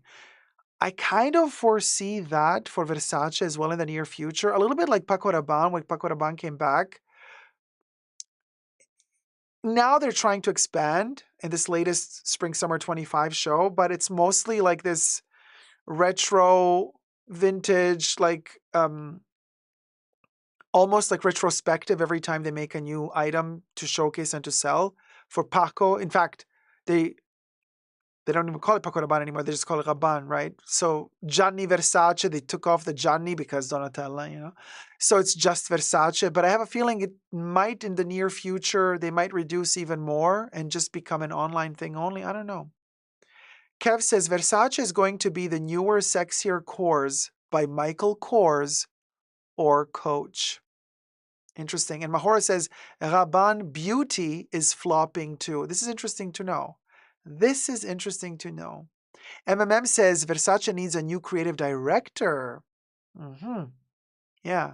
Ludovina says, yeah, I remember the runway. So weird. That's sad. Versace was good, fun, sexy, so extravagant, and flamboyant. Shwan says, they probably need a classic hero product right now in this uncertain time. I can't afford luxury, so I don't know what that is for them. I liked bright crystals. So, yeah, like I said, I think their perfumes are selling. That's not the issue. The issue is fashion and accessories. They don't have that hero product. They don't have a trending bag. When did we last time hear of any Versace bag being the it bag? Let me tell you, when was the last time? The last time was when Britney Spears had her meltdown, a little bit after that. The bowling bag, the white bowling bag that Britney Spears wore with the intrecciato handles with the Medusa. I mean, it was so Y2K. Those bags were so ugly, but now I kind of love them. That was the last time I remember Versace having an it bag. That's like what, over 20 years ago? Cha. Or 15 years ago. I mean, Kev says Kim Jones ruined both Fendi and Versace with Fendace. That was a whole other can of ugly worms, wasn't it, Kev? Yeah, I know. And only the tackiest luxury YouTubers would buy that stuff and wear it.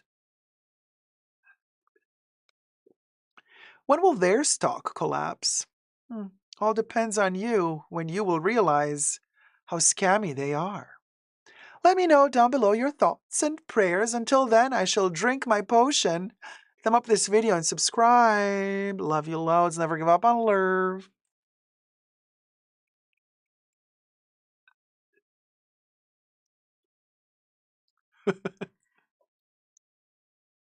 Ingrid says, I did buy it. I still love it. Oh, Ingrid, this was not pointed at you, darling. Don't worry. Chunky Shoes UK says, Regina George. All hail Regina Georgina. Has a Versace bag in the Mean Girls musical, a cute pink crystal one.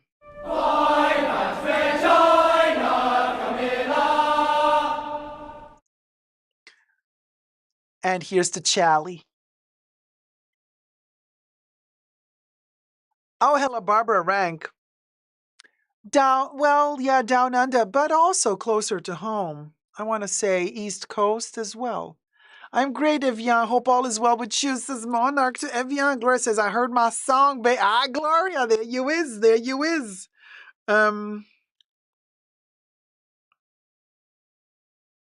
Yeah. Where was it? Done. Okay, hold on. So yes, and now I have another little interesting thing to talk about here because wait, hold on, I just have to find it because this was so funny. I had this topic 2 live streams ago, and then I didn't end up doing it, but it was in the title, and somebody, bless them, after the live stream was posted, they were so confused. Somebody was like, wait, where's this topic in the live stream? I keep searching for it, but I can't find it. It's because I totally didn't do the topic, but I'm going to do it now. So my apologies. Apologies. Where is... here it is. What happened? Okay, this is fascinating, and it opens up a whole other can of worms. Oh, cinnamon roll. Yeah, Johnny is the only Versace for you. You never liked Donatella. You know, Donatella did really fabulously during his lifetime when he gave her Versus. And in fact, Donatella did a great job with Versus, I believe. I have a few pieces from her era of Versus.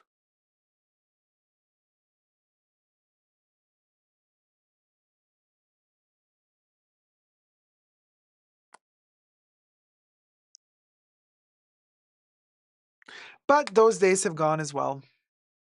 You know, and they've discontinued Versus and they brought it back again, and they discontinued it again. I don't think they have Versus at the moment.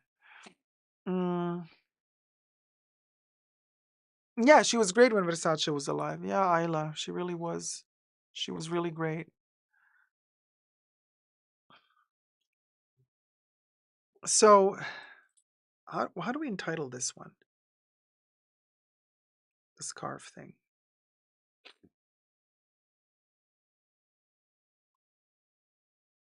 Like, what's the title of the video? Louis Vuitton's scarf scandal?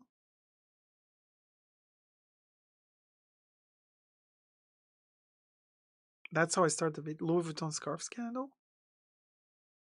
Okay.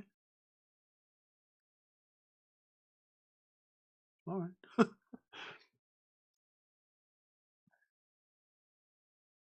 Oh my God, you guys, there is a Louis Vuitton scarf scandal. Can you believe it? What are they doing now? Ugh, Bernie. Well, listen to this. Jing Daily is reporting. But before we get to the scandal, subscribe to my channel, thumb up this video, push the notification bell to get notified every time I post a new video, and don't forget, everything I say in this video is for entertainment purposes only, not rooted in truths or facts. Everything's alleged and just my opinion. So Jing Daily reports on luxury scarf scandal that raises scrutiny of Chinese officials. Another reason why it's the end of luxury, and think about it, China is really apparently kind of throwing China is throwing major war at or shots at LVMH and all mostly really European luxury brands. But let's get to it. So what happened? The question that they're asking themselves is a luxury scarf worth public outrage? Depends what's printed on the scarf, I want to say. You know what I mean? Vivian Westwood knew how to provoke outrage.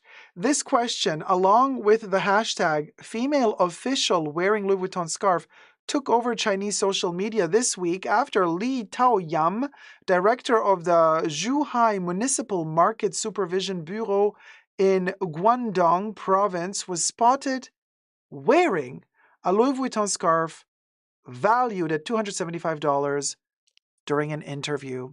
Let me show you this lovely lady wearing said scarf that sparked so much alleged outrage. Now, everything I say in this video is for entertainment purposes only, not rooted in truths or facts. Everything's alleged and just my opinion. So, a related hashtag, female director who wore Louis Vuitton scarf during interview was investigated, has garnered 150 million views on Weibo. So this is said official municipal official with a $275 scarf. The luxury accessory, seen as incongruous with her modest government salary, ignited a social media firestorm and intensified scrutiny over public officials' spending habits. Although they say, although Li's choice of accessory isn't the only reason for her ongoing investigation, and I wonder, what else is the reason for her investigation? Why don't they share with us what other reasons they have? It has sparked broader concerns about how public servants balance their personal image with the expectations of their roles. Kari says, let them eat cake. Rulangsha says, I could have sworn this similar scandal literally happened with a different Chinese official wearing Hermes earrings or something. I have reported, in fact, about another story several months ago where I think also Chinese officials were under kind of fire by the media and by the government for having been seen, where actually I think it was in court. It was something. Well, anyway, you can just scroll through my channel. The video is still there. So basically, with nearly 150 million views on Weibo, the debate has shifted to whether Li's choice reflects poor political awareness and a growing divide between government officials and ordinary citizens. One netizen captured the public sentiment by saying, "It's not about the cost of the scarf, but about the obliviousness to public perception."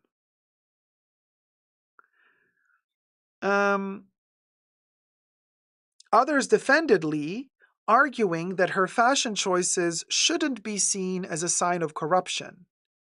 Somebody said, "What's wrong with wearing a Louis Vuitton scarf? Do you think huge corrupt officials all ride bicycles?" A netizen named M wrote on Weibo. This is an interesting point because, I mean, if we are to go by, maybe there are more corrupt officials. True. Why would a corrupt official just ride a bicycle? There are other ways of politicians being corrupt, government officials being corrupt. But the fact that we always kind of end up going for a woman that showcases any form of style, sense of style, or lack thereof, depending on however you want to judge this. But why are we coming for a woman? So a guy that wears a luxury watch, that's okay. A guy who wears an Hermes belt works for the government, that's okay. But we got a Louis Vuitton scarf. I mean, granted, this is not a scarf I would wear, but we'll go. Now here goes, over the past year, no, actually the incident comes amid rising public expectations for transparency and accountability from officials. with increased scrutiny on how public figures conduct themselves both personally and professionally. Over the past year, China's wealthiest individuals have favored more discreet fashion choices, influenced by the government's crackdown on excessive displays of wealth. Earlier this spring, prominent luxury influencers vanished from social media platforms like Weibo. We've actually made a video about this. Many very, very popular Chinese social media personalities, influencers who had millions and millions of followers, their social media platforms would be deleted by the government, allegedly. So influencers vanished from social media platforms like Weibo and Douyin for promoting lavish lifestyles as authorities attempted to curb money worship and promote common prosperity. These actions are part of a broader effort to regulate conspicuous consumption online, with content showcasing extreme wealth removed for violating community guidelines. And then they go on to say, for luxury brands, this shift poses both challenges and opportunities as the government steers the country toward a more equitable digital and economic environment. Brands that rely on ostentatious displays of wealth may see a decline in appeal. However, brands that emphasize quiet luxury and more conscientious consumer trends could benefit from this evolving landscape. Interesting.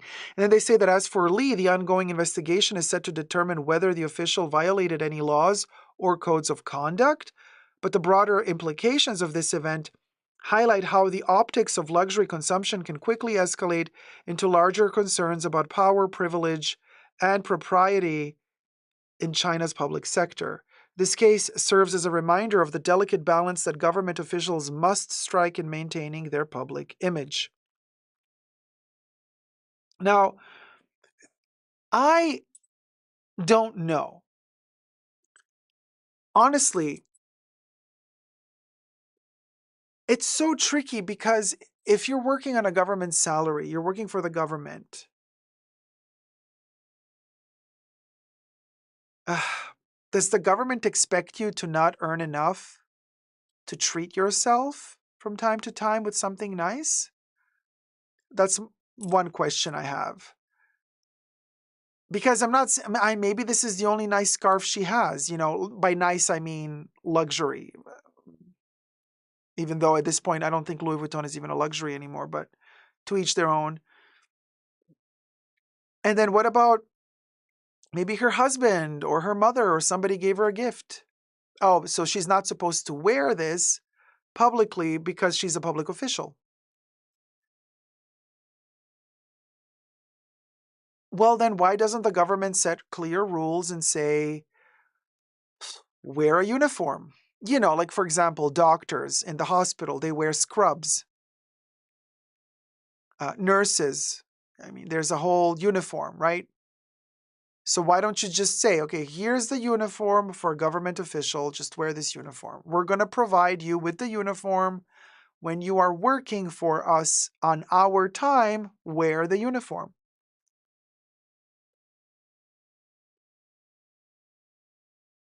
Then just say, if you want to work for us, just know you're going to have to wear our uniform. Kev says they just need to buy products without logos that people can't identify. Right, and this is why in the article states this is actually allowing brands that are more quiet luxury to flourish in China at the moment because quiet luxury is not ostentatious with the logos. Evian says, I have learned that you never wear luxury to work. It always gets you in trouble. That's interesting point. Interesting point.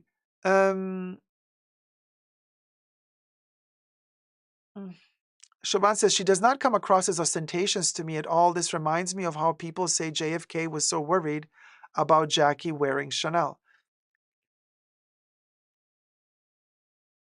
I think it should be up to everybody's own sense of dignity and limit as to how they wish to portray themselves. Now, Jackie Kennedy was infamous for loving luxury and lavish things, but she came from this capitalist free country where riches are in many ways celebrated. If you're very, very rich, people will look up to you and say, "Ah, you're inspiring to me. I want to be like that one day too."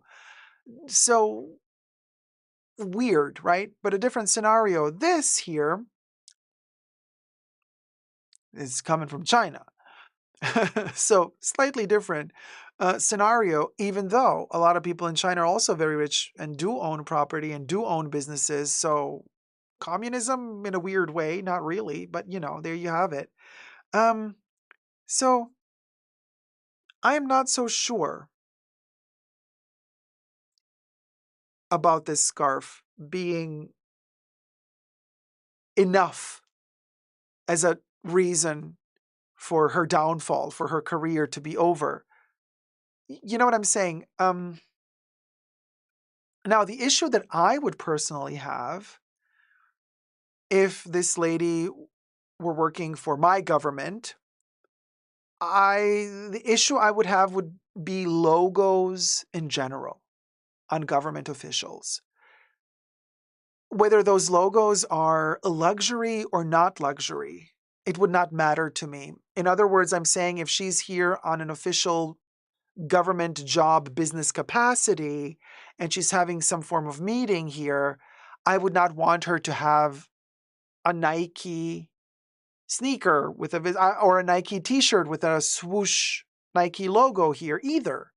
And I'm mentioning Nike because Nike is not luxury, but it's a sports brand. I would also not want her to be wearing an American sports logo. You know what I mean?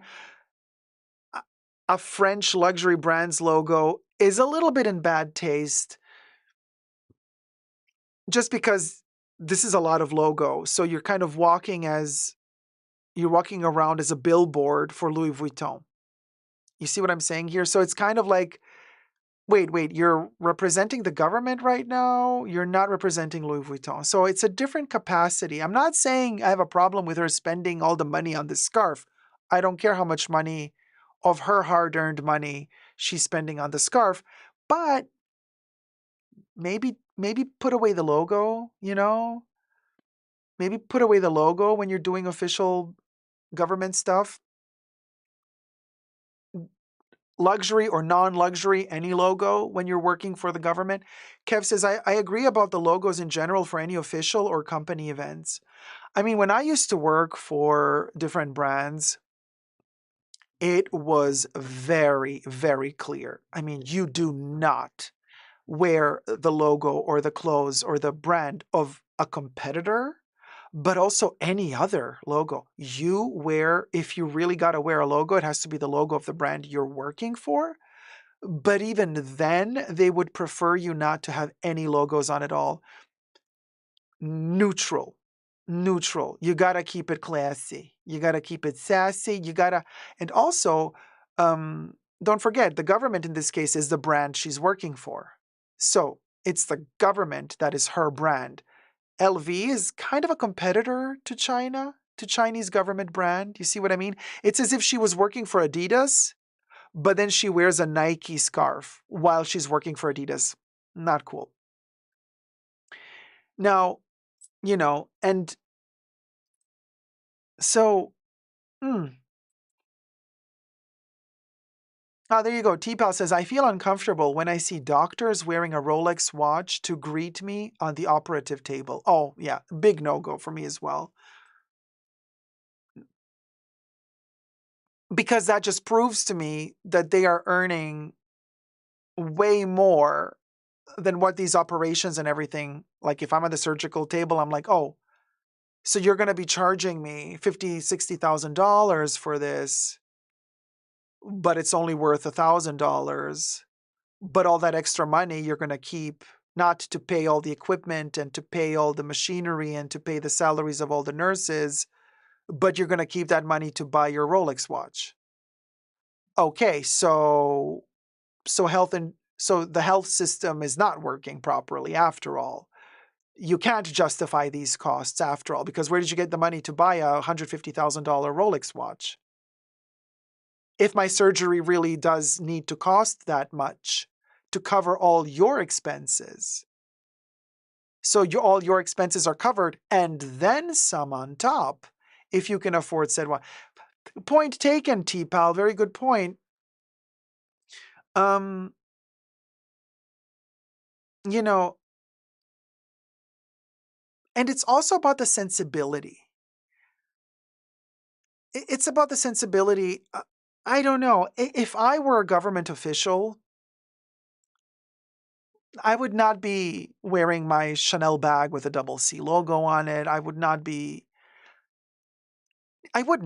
Also, because you're working for the people. Technically, you should be working for the people. Now, why most government officials have houses and millions of dollars in the bank? We can sit here and talk about that. And why in America, usually you have to come from a good family in order to even make it into politics, really. It's very rare for a small dog to make it high. Usually you're already coming from generational wealth. And then you get into politics.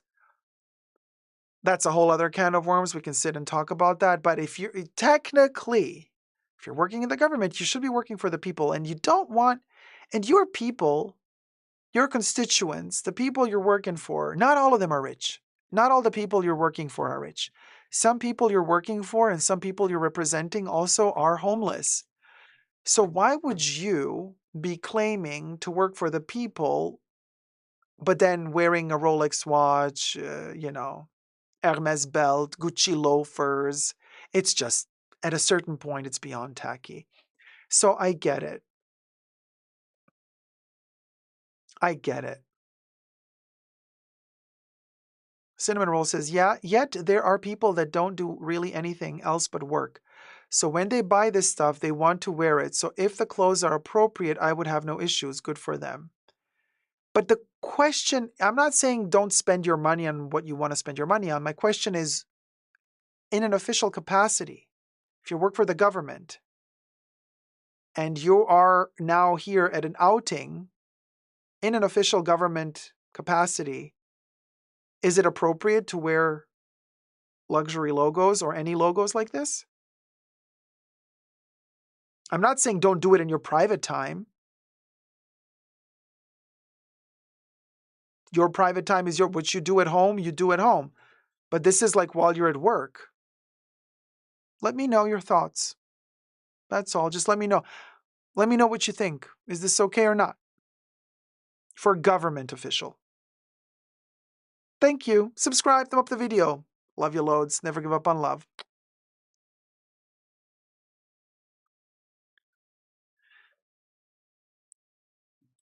The scarf is a visual reminder of the government bribe problem in China, says Bubblelandia. There's also the other side. It was a gift and you have no clue what it actually is. Just thought it was a scarf. There is also the other side. It was a gift. Oh, Kimberly, so you think she didn't know what it was? Kimberly says maybe she didn't know this was Louis Vuitton and what Louis Vuitton meant, and she just got it as a gift and wore it because she was happy. So she's like, she has no clue. T-Pal says she knows. Well,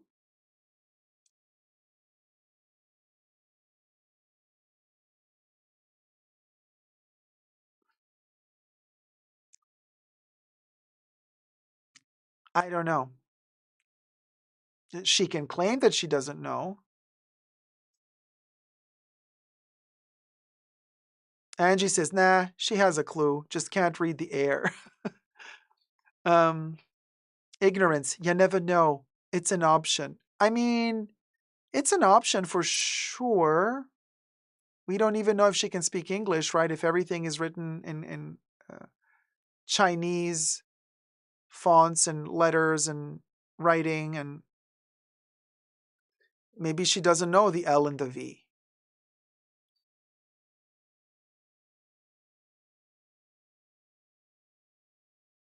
It's a possibility. I don't know if she can speak English or French.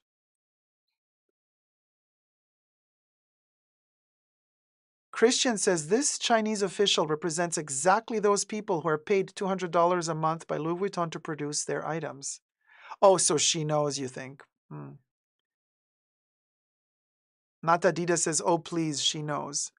Well, to be fair, I think Kimberly was just saying, justly so, let's include every possible, like, let's include every possible option in this. You know what I mean? Because we can't rule it out either, Yeah, you're innocent until proven guilty, for sure, in any case.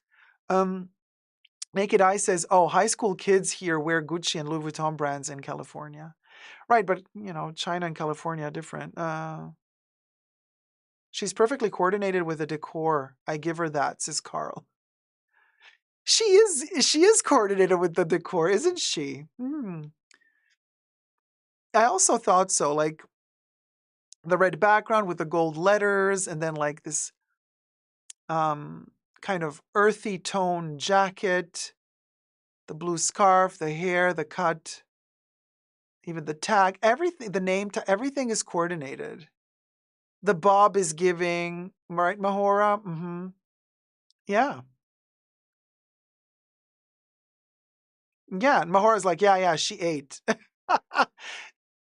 She ate, honey. Okay. Maybe she did send a secret message, a sign, says Maria. I wouldn't wear it the way she did. The fashion police is speaking, says Evian. Well, no, she cute. Yeah, we hand it to her. Regardless of the political whatever, blah, blah, blah. The look is looking. The look is looking. Yeah, maybe that's why I wasn't as disturbed by it at first. She looks good, says Siobhan. Well, there you go, guys. Thank you so much for watching. Subscribe, thumb up the video, and never give up on love. Thoughts down below. Mwah. I'm gonna have a little hairlet here. Weird. Kev says they just want her to support her own country and wear more Shein.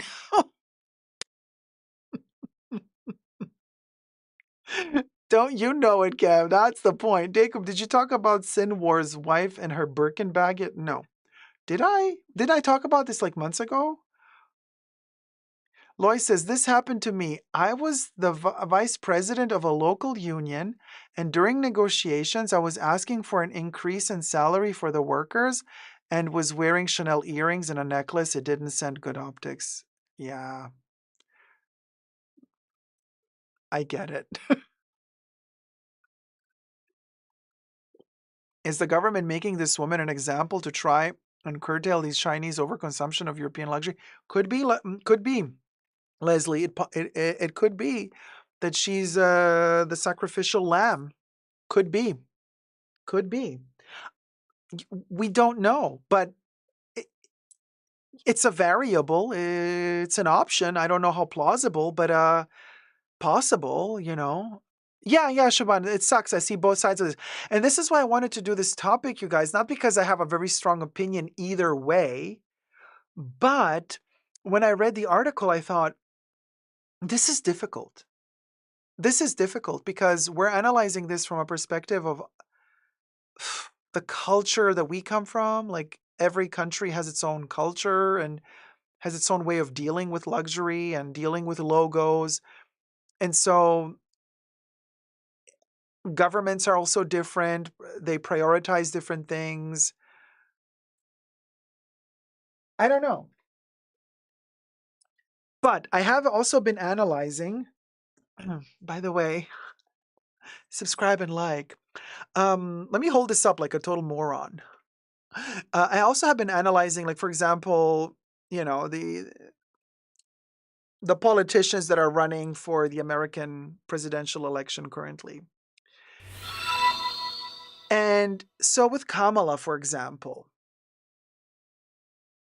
she has 2 or 3 necklaces. That's it, that she keeps wearing. Basic blazer, cool, but it's the same, more or less the same trim, same cut, that kind of politician. No logos really, unless those rare occasions when she's photographed wearing Chucks, sneakers. But that's it.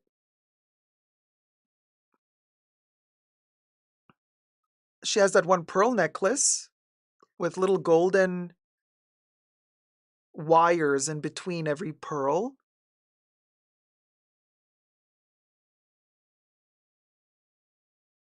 And there's that one golden necklace that she has that people were critiquing her for, stating that it looked like a Tiffany's necklace. Ah, the Tiffany set. There you go, Lois. Yeah. The political uniform, definitely. Jean-Baptiste, definitely a political uniform. Teapot says, yup, Kamala is plain Jane, but those pantsuits are tailor-made, which cost money. Yeah, they're very, very well tailored to her. Oh yeah, most definitely she wears custom suits, says Siobhan. Leslie says, I heard that Kamala's suits are designed by Chloe. They're beautiful, they fit her body type, and I think it's a very nice look. Yeah, it is a nice look. Sure. But strategic. Strategic. Strategic. Very strategic. And clever. I would say more than a very nice look. I would say a very clever look. Very clever look. Very clever choice. Very clever choice. You know? That is how you play the game. Uh Tailored stuff, okay, but then flies under the radar, not ostentatious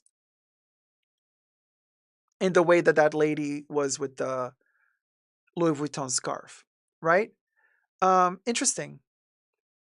Very interesting. Very clever. Hmm. And I'm saying this because obviously, when a woman comes to power, she's always more scrutinized than a man because of the clothes. So when you're wearing something, as a man, as a politician man, there's not much you can do. I mean, you can wear an expensive watch, okay, but then it's going to be a tie and a suit. That's it. You wear your jacket, your shirt, your tie. That's it. The shoes can be very expensive, but the media, the news, they don't really film your shoes unless they don't want to make a point about your shoes being weird in some way. But for a woman, it's different because then they're going to scrutinize you. Are you wearing a dress or are you wearing a suit? Are you wearing pants or are you wearing a skirt? It makes a big difference for a woman, right? So, and slowly, thankfully, finally, women are making it to higher positions. So it will hopefully in the next generations become more normalized that that both genders are in power. But for now, it's still a little bit strange when you see a woman in a higher position. You're like thinking, okay, is she going to wear pants or a skirt? Is she going to wear a dress? Is it going to be a two-piece? Are the shoes going to have a heel or are the shoes going to be flat? Are they going to be, you know what I mean? Like, are they going to be like a pump shape? Are they going to have laces? Like, these are not questions you ask if a man is being a politician in power because, like, what is he going to do? He's going to have laced shoes or he's going to have loafers and that's it. You know what I mean? Robbie says the UK female prime minister is always with a suit and a brooch plus simple earrings. But I think with the UK, that style is acceptable because of the monarchy. It's the monarchy that sets the tone also for all the subjects and everybody else, even in politics, even though they're technically separated. I know that very well. But it's different. In America, you don't have the monarchy, so. Mm. Exactly, Robbie. The queen sets the tone, like the queen wore. Yes, exactly. So they tone down the style of the queen, they tone it down, and then they wear something similar that mimics her without outshining the queen. Speaking of the queen, is Aish still with us in the chats? Sorry, Aish, I saw you earlier, but I was in the middle of filming a topic, so I couldn't stop the topic. So if Aish is still in the chats, let me know. My granddaughter was disqualified from a powwow dance because she had too many silver conchos on. The judges felt she was showing too much wealth. You see? Interesting. Ah, there she is. Aho is present. Today is Aisha's birthday, you guys. One of our mods is celebrating her 18th birthday. She has become a woman. Happy birthday, Ho. Hit it, Bubbles. Happy birthday to you. Aisha. Happy birthday to you. Aisha. Happy birthday, I'm living Farad. Happy birthday to you. Whee! Big heart to Aish, my little queen. Yeah, Aish, if it wasn't for Camilla, you could have had Charlie.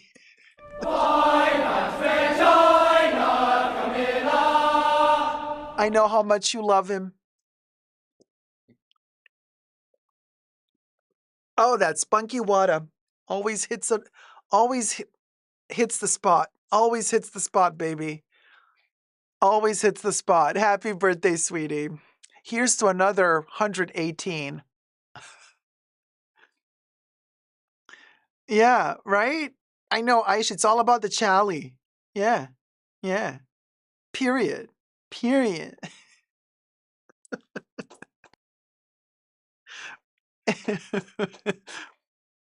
Oh, Aish, to have been in that room at the Ritz on the night in which Charlie delivered the spunk by night. That sweet 18 Natadida hits the spot, hits the in the club, in the hitting the spunk by night, baby. Hitting the spunk by night, let me tell ya. Oof.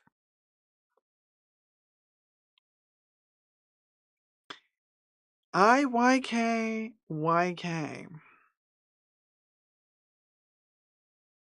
Period. Oh, Carlick says, happy birthday. Y'all are so sweet. Thanks. Thank you, Bibes. We'll go. It's been a long 10 years, hasn't it? Well, I joined a little bit later on. I mean, Debbie and Mahora were kind of the first. But Aish came in, but just, I don't know, a couple of years after I started YouTube. Aish then joined the ranks as well. We've seen our little flower blossom into a big flower. She has published 2 books since she joined the Fashion Bunka and is working already on the 3rd, 4th, and 5th. Oh, 2017 was it? So you joined 2017, so... Oh my god, yeah, that was like 3 years into the channel. So 7 years it's been. Through thick and thin, Kev. Don't we know it? Don't we? It's been 10 years, you guys. It's so weird. Like...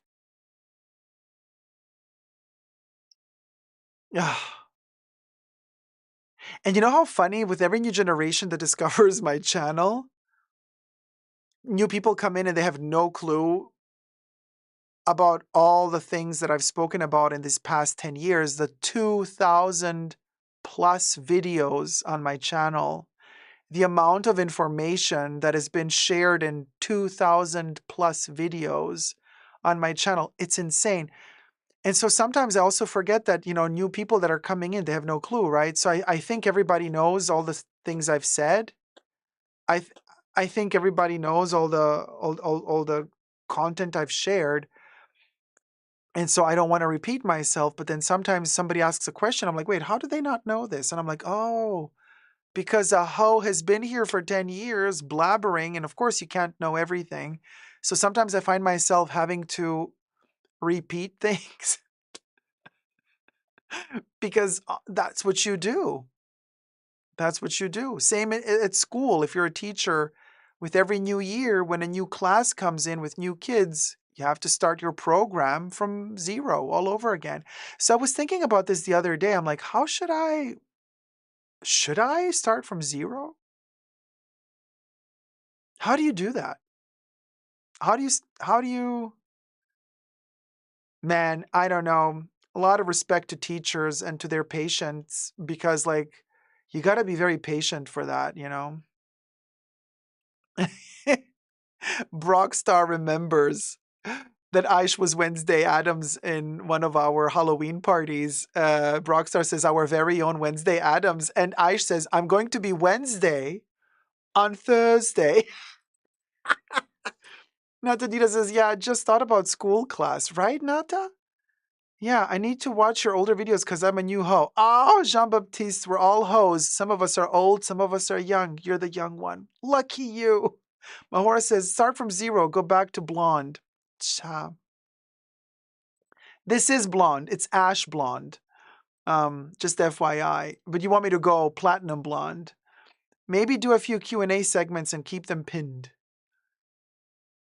But like, Kev, like, Q&A segments, you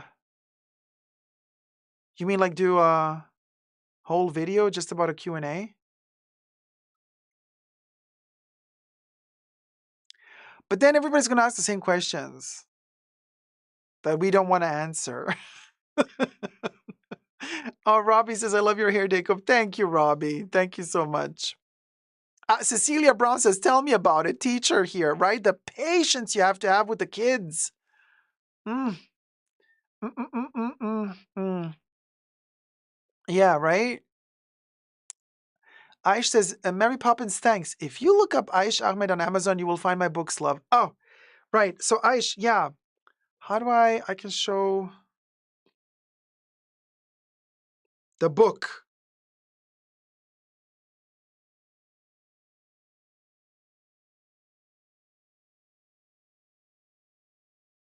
Oh my God, I forgot to type in book. Aish, I just typed in your name and surname and a bunch of people popped up that are not you. Okay. But also your book popped up. But Aish, like, who are these people? Aish, who are these impersonators?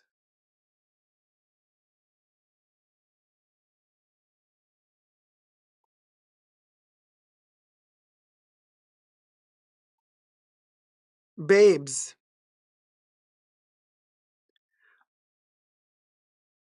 Check it out. I sent it to you. Aish, I sent it to you. Go check it in fifth. Okay. But you guys, I'm going to show you the cover. It's a lot of green. You won't be able to see it because of the green screen, you guys. But hold on. I'll lift it up anyway.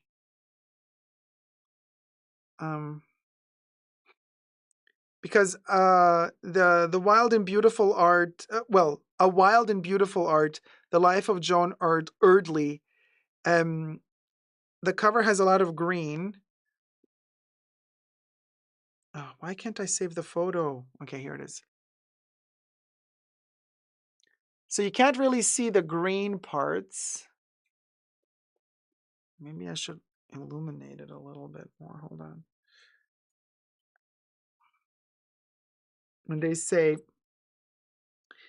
illuminate it, clean it, prepare it, make it nice, make it fancy, make it schmancy.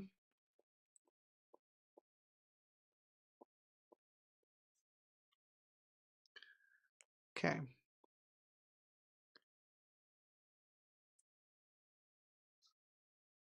Let's see. Can we see a little bit? Well, you can see it a little bit, even though the green is. So this is the cover of Aisha's newest book. Mine is the green screen issue that I'm having here.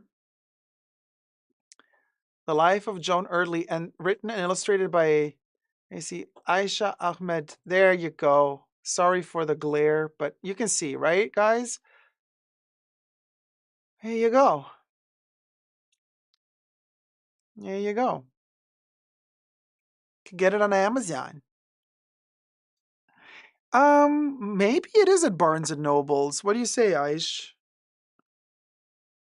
Is it in Barnes and Nobles as well?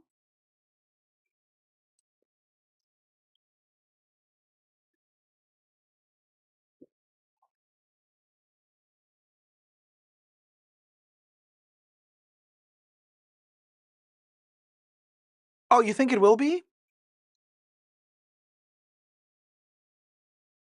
Lady Danielle says, "Dream on, love." Who are we talking about? Just stop your crying. It will be all right. Is this a? Are you singing a song or what's going on? Oh, Robbie says, "Geez, I love that beaker. My poison beaker." Tears. It is Halloween, so I have to make it a little bit on trend. You understand? Mm.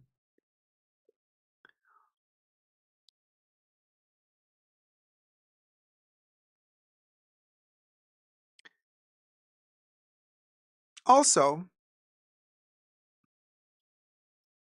Lady Danielle, is that a song? Um,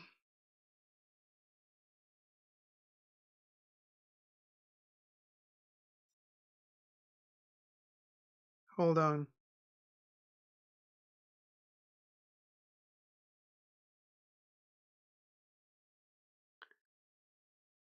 Oh, it's in Tarzan? Oh my God, Lady Danielle, speaking of Tarzan, and well, not Tarzan before Disney took over Tarzan, there was also Tarzan before Disney. But did you guys see the reel that somebody posted of like after the hurricane? Somebody, there was a lady walking down the street. She was dressed as Pocahontas. Not for Halloween, because this has been like a week ago or so, with a very short skirt. And she walked down the street, and somebody played the Disney song to Pocahontas while they were filming her. She didn't know that she was being filmed, I believe. And the caption read, "The hurricane dug up Pocahontas." And the Pocahontas song was playing. It took me out. Okay. I shall see I shall see myself out. I'm going to take myself to jail. Yes. The hurricane dug up Pocahontas. Mahora, do you remember? I think I sent it to you. Robbie, Lorraine. No, I know. Wait. Should I post it to my Insta story so you can go and see it? It is vile. Hold on. Maybe I'm going to share it to. Wait, hold on. I'm going to share it to my Insta stories. Super Dacob backup. Go follow me there. You're going to see it there. Let me just find the Insta story and share it with you guys. There it is. This hurricane dug up Pocahontas. Oh my God. Love it. Okay. I I'm gonna take it off my Insta stories, but I just posted it now to my Insta stories for you to be able to see it quickly with sound with the Disney song. It's posting right now. It's uploading. Um, it's uploading. It's uploading. Why is it taking so long to upload?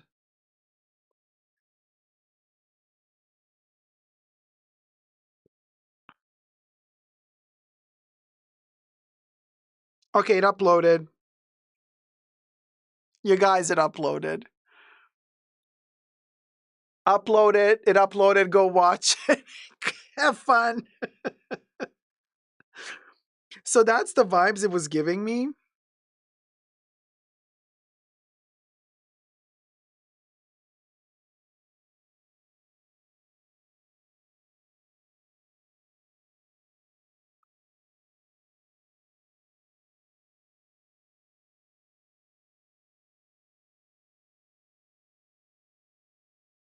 Did you see it, guys? Hi, Amy. Hello, Dacob and chat. I haven't been able to join live for a while, so happy to be able to watch today. Hey, sweetie, welcome.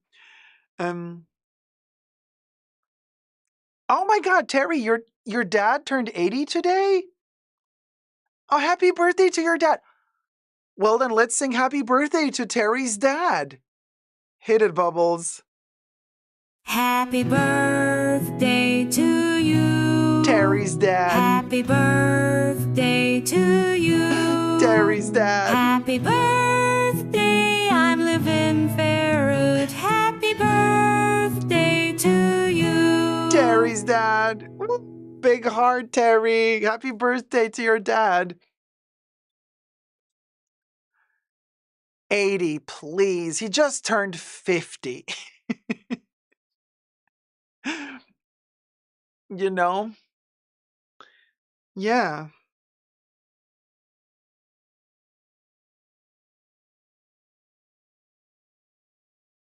Always.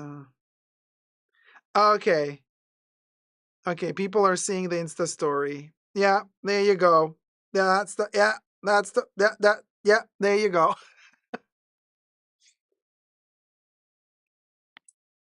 No, T-Pal, I think that was after the hurricane.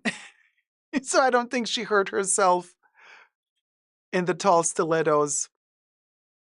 Done dug up y'all's birthdays, says Mahora. I bought a Versace robe from the store, and honestly, I think a fake would be made out of better material. Was it that bad?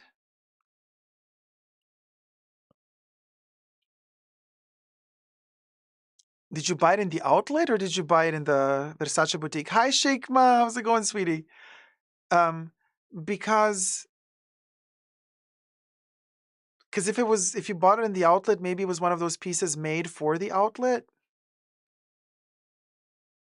You never know. You know what I'm saying? Could have been one of those pieces made for the outlet. In which case, the quality is not the best. I also noticed that their shoes that are made in the outlet for the outlet, they're made in China. And they literally blatantly have like made in China printed on them. But then the ones, not all of them, but most of them. And then the ones that are sent over as leftovers from the boutique, those are usually like printed made in Italy. I mean, you guys, it's all just a game at this point. Luxury doesn't exist anymore, in my opinion. I mean, luxury exists, but not really anymore from these brands, these fashion brands that claim luxury. Those are kind of, unless you're not doing haute couture. Hmm. I don't think she was going anywhere in the hurricane. I think this was after the hurricane. But yeah.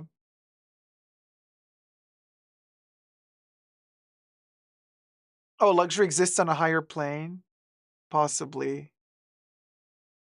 Cinema Roll says, by the way, I just bought Chanel Tarot cards. Didn't know they existed. Yes, they exist. Several editions, actually. Oh, not haute couture, but totes couture. When was the last time you saw a dart? In a garment?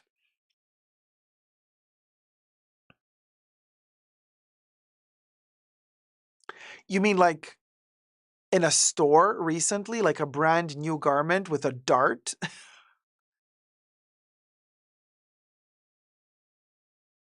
You are talking about those darts and not the game of throwing darts, right? It's been a while. Kev says, same with Prada. Most the nylon pieces at the outlets are made in Romania or Turkey, but only made in Italy for non-outlet pieces. But Kev, here's my question. Are the non-outlet pieces also actually made like in Romania, but then just a button stitched in Italy, so they say made in Italy? Okay, so A says, I bought it at the Versace store and the rope stitches are popping and everything. I'm literal pulling strings out. And my Chanel bag from 2020 is now turning my skin green. I'm not joking either. I'm pissed.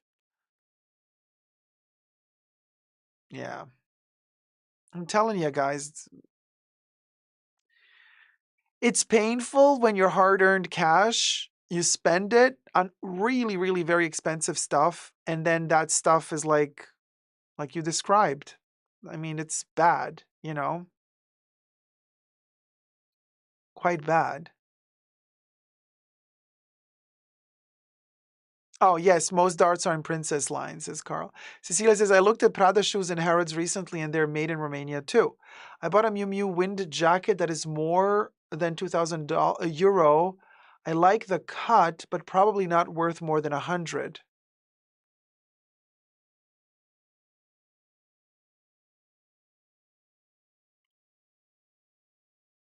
Yeah, those days are gone. Also, it doesn't give me the pleasure anymore. Like I don't feel happy when I buy something that expensive anymore because I just feel like I'm being scammed. Like in the past, I would be happy. I'd be like, oh my God, I got this amazing piece. And now I'm like, I got scammed for this again. Nectarine Man says Prada managing to convince us nylon is luxury is actually genius.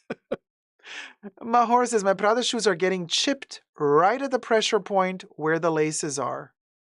Ooh, and you've had them for like a really short time too, right? It's been like what, 2 months? 3 months? You're lucky. 3 months is a lot. some of some of us had our shoes chipping after 2 weeks, honey. 3 months, that's a lifetime. 3 months just in time to buy their latest collection. At the end of the day, they want those shoes to fall apart after 2 or 3 months so that you can keep coming back to buy the latest collection. So they keep making money. Kind of, makes sense in a sick way. Maybe that's why some are fine with dupes, says Robbie. They feel scammed buying the money items. Mahora says Jill Sander quality is much better. Nectarine Man says that nylon could be stitched by Mucha herself. It's nylon. It's not worth thousands. Cecilia says, glad I keep the pieces I bought 10 or even 20 years ago. The quality is amazing. Yeah, well, those were the days. Even though they say already 10 years ago to 20 years ago, there was a decay in quality. But I don't know. I still feel like a person can get lucky. Oh, really? Celine sandals are falling apart too? Poverty. Yeah, Mahora, I mean, I warned you, but you wanted to experience it. You've experienced it. It's not worth it. Kev says, try the Orans, Mahora. Try the Orans and yeah, and do, like those other influencers on the YouTubes do with the weird nails and the weird toes. T-Pal says everybody should invest in a sewing machine because it's gotten that bad. But T-Pal, I'm thinking, yeah, sewing machine, but then what you gonna do? Because it's not like a lot of the raw materials or textiles that we can find to buy. Like the textiles themselves are not that good anymore either. Oompa Loompa Rolongcha says, Chloe sneakers, I wear them for years and walk everywhere in them. Nectarine says, bar Hermes, are there any brands today that stand 10 toes in quality? Hermes shoes keep breaking on a lot of people as well. I don't think Hermes shoes are... Quite a few people complained about the quality of their Hermes shoes, so I wouldn't be that quick to say Hermes shoes are great. Unless you're not buying literally their non-fashion shoes, like their boots for horse riding or stuff like that. I just got my Chanel No. 5 tiny set with the keychain. Congratulations, Shikma. Good evening, Audrey. Shoes don't last, says T-Pal. Well, some do. Shikma says it's so cute, but definitely expensive. It's very expensive. For 21 milliliter, $195. Oof. I see hoes rocking those ugly Balenciaga sock shoes for years, says Mahora.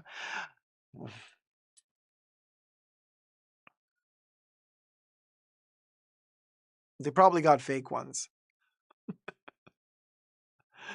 They probably got fake ones. I will say, though, I own Hermes bags and sweaters, and they're amazing quality. Bags and sweaters, different story. Shoes, different story.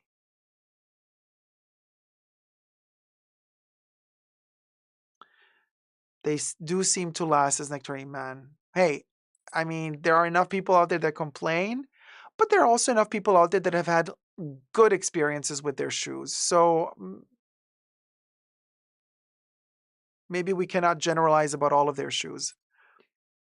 You know, my nephew was sporting Hermes shoes this weekend. They looked super nice, says Robbie.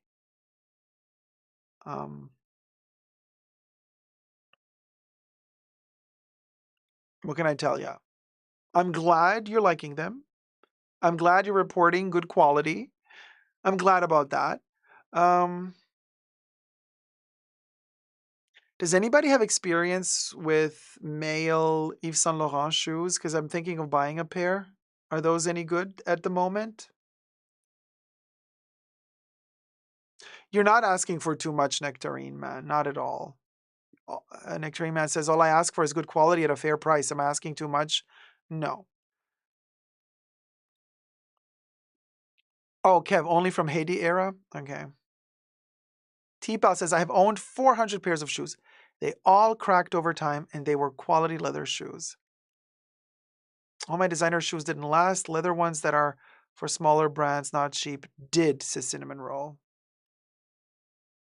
Nectarine Man has a ton of Haiti boots from YSL era. Lois says, is that sweater you are wearing your brand? No, it's not. Are we liking that oversized Zara coat from Stefano Pilati? Mm,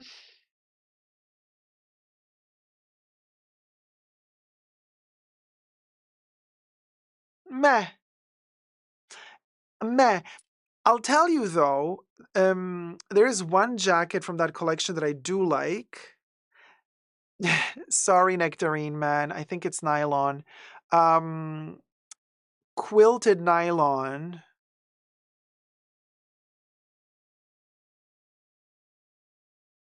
Mahora, you can look it up because there's only like what 5 jackets in that collection. It's the one that he's holding closed tight because it's too wide for him or something. But then if you click on the product, it also shows you the jacket without it being all weirdly twisted by him. That one I found interesting for me. I didn't buy it. I didn't buy anything from that collection, but that was the one that I thought, oh, yeah, yeah.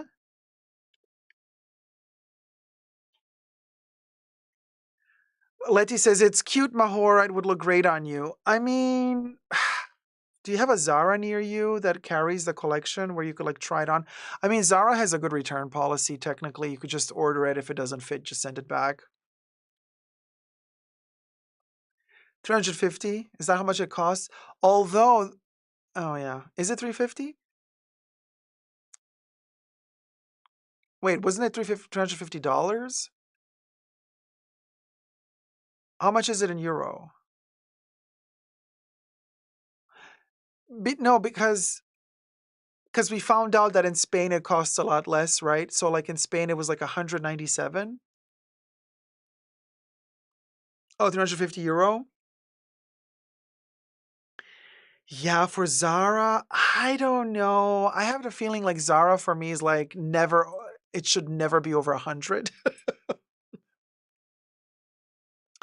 Cinnamon Roll says it's also the quality in general that is low. My mom's shoes that are 30 years old are still good. New ones from like 3 years ago are really falling apart. Oh. Letty says, for years now, I've been only buying vintage, especially English coats from the 60s and 70s. Quality is superb.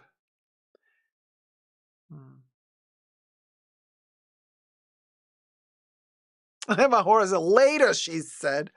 I love T's shade. Oh, T knows her shade, honey. Nectarine Man says, my YSLs aren't great quality, but the uppers are okay.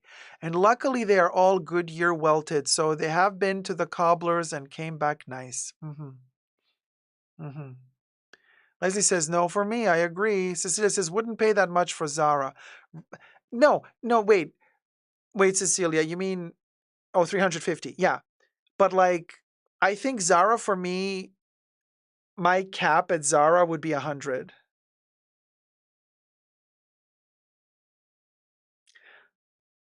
And even that is like borderline. Like that's the end limit for me. 100.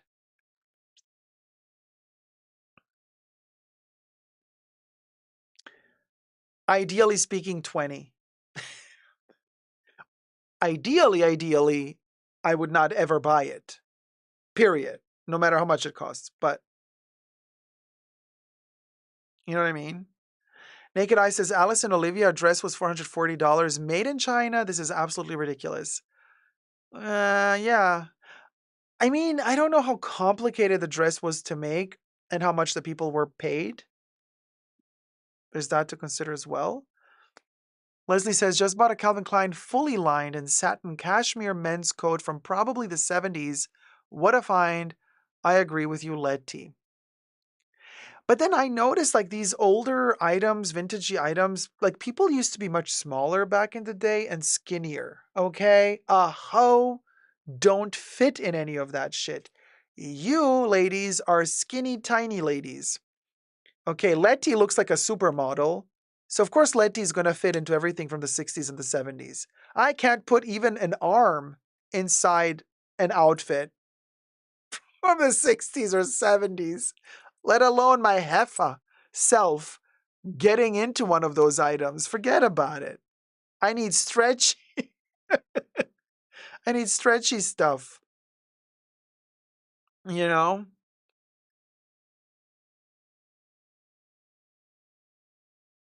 Simon Roll says, I bought one thing from the Mugler collab and sent it back. The quality was awful. But that was H&M, wasn't it? Exactly. I don't even shop at Zara. Don't like fast fashion. Try to buy less, but good quality. Yeah, Cecilia, that's me as well. Naked Eye says, I'd rather buy makeup from Chanel instead of the Alice and Olivia dresses. Naked Eyes. I mean, makeup, no, but perfume, yes. Chanel perfumes all the way for me. All the way. Quality is amazing. Period.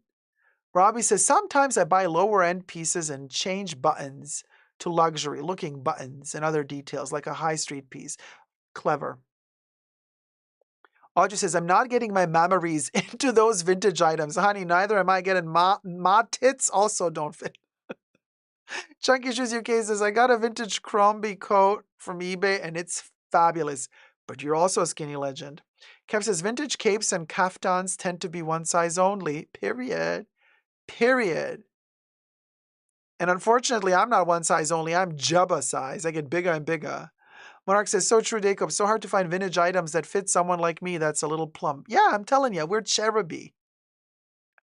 I always find a nice word. We're cheruby.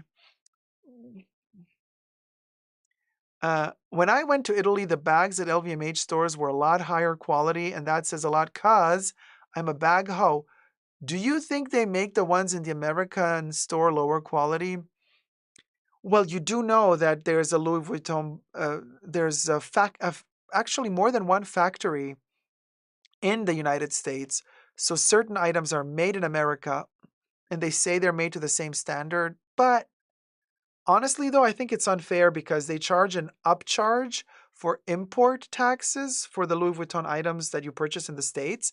But I'm like, you don't have to pay import taxes on items that you manufactured in America. So why is the bag that you made in America also costing more, just like the bag that you've imported from France or Italy or Spain? It's always been sus to me. And then the quality, I don't know. I don't know. I never wanted to own a Louis Vuitton made in America, so I don't know. I don't have any. I buy Zara secondhand because people sell it still new with tags on here, says Kuroyoru. Fashion is so fast, people buy tons of stuff and don't even get to wear it. Oh, that's a point as well. Yeah. I cut up vintage wedding dresses for applique work, says T-Pal. I tried one on one time that I thought was my size. I cried. Ugh.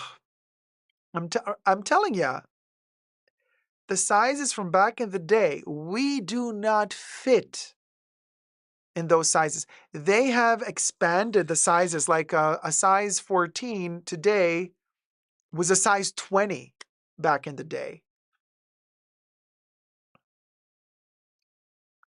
There you go, Kev. Kev says, I have a few made in USA Louis Vuitton. Never again, says Kev. And what Kev says, you should trust because he knows. He knows. And if Kev tells you, and he loves his bags and stuff and brands, okay, he knows. If Kev tells you He got a few LVs made in USA, never again. That's all you need to know.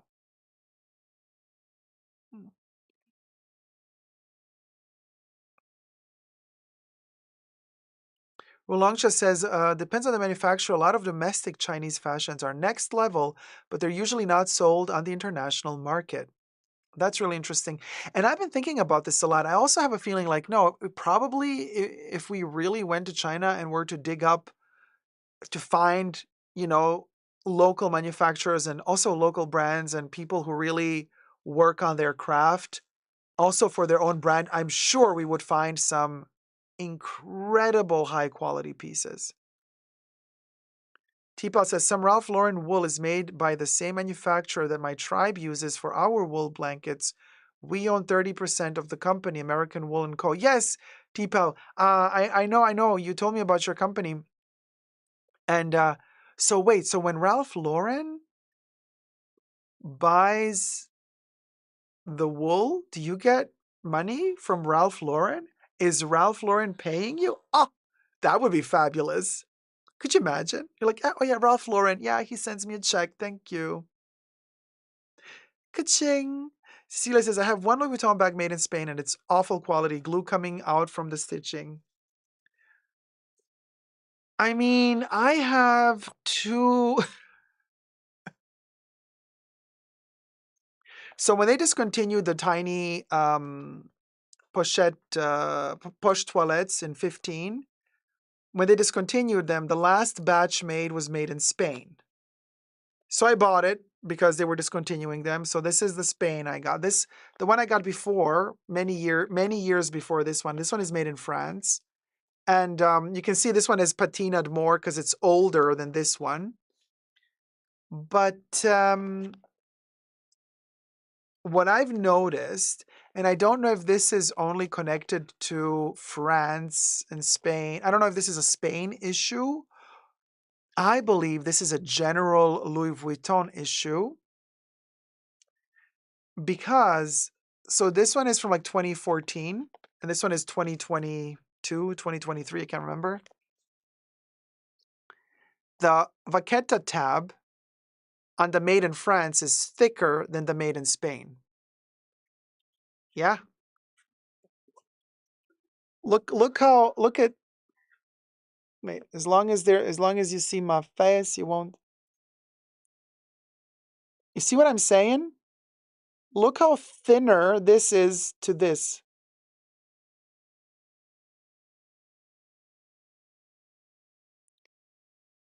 Do you guys see the difference?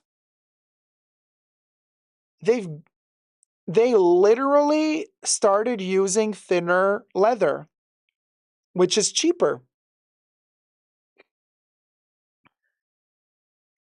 Yeah, which is cheaper. So the big difference, isn't it? Yeah. Um, yeah, like half the size, right? Still, it's okay. Don't get me wrong. I mean, I'm fine with the little, who cares about the pull tab anyway? But it's the little things. It's the little things. I'm like, so why are you upping the price of your product while at the same time using thinner leather, which obviously is cheaper for you? You see what I'm saying? See what I'm saying? That's my issue. That you notice these little cutting corners here and there. Leena Nair just gave a new interview. Granted, it wasn't an interview to a magazine. She was invited to talk at a business college. Ton of Indians. An Indian interviewed her, so she's a huge role model for them. But there was a Q&A session after her lecture. I was so angry. Nobody asked her any. I mean, granted, like I said, it wasn't like a roast. They weren't like all asking her about what she's doing well or not. But, she was like saying how great she is, what a great trailblazer she is, how amazing she is, how she's doing great at Chanel, how Chanel is amazing. What is this? Oh, nothing. And blah, blah, blah. And then nobody asked her. She's like, the quality is the best quality. Oh my God, Kev, she didn't even wear a ready-to-wear jacket. She wore some knitwear that looked like it came from H&M.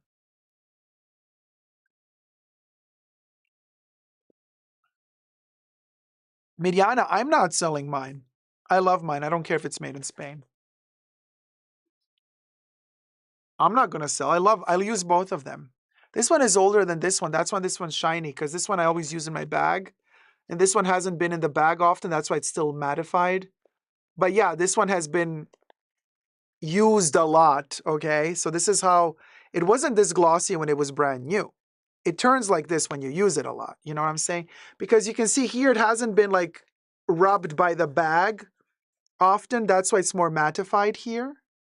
Because this part that goes inwards, this doesn't scratch against the bag when you put it in the bag. So you can see this is kind of more close to how it used to be when it was all new. And then this is how glossy it becomes when you use it a lot.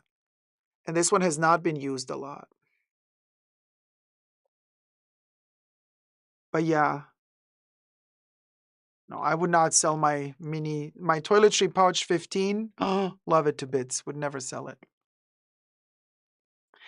I don't know if she did bring home the bacon, but the thing is, like, wait, can I find a photo of her? What interview was it? What was the um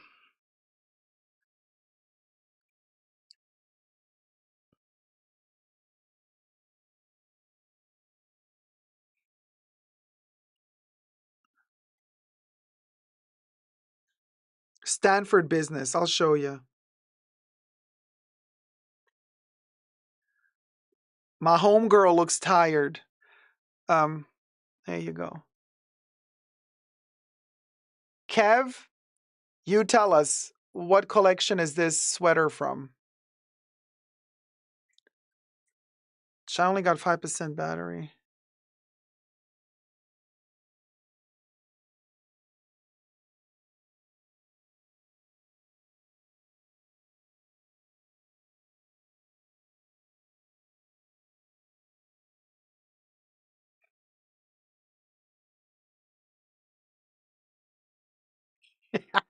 Wait, this is a good one. She's like, what you want? There you go. There you go. She's like, what do you want from me? Miriana says she looks stressed, tense, not demure, not cutesy.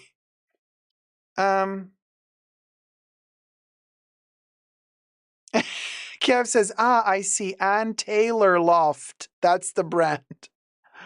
There you go. Mahora says, baby, that's Pharrell in a wig.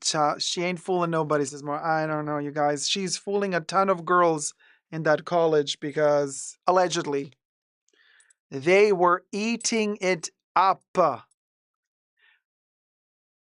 A lot of people in the comments were, I read the comments. I took screenshots just in case because I noticed that there was only positive comments underneath the video.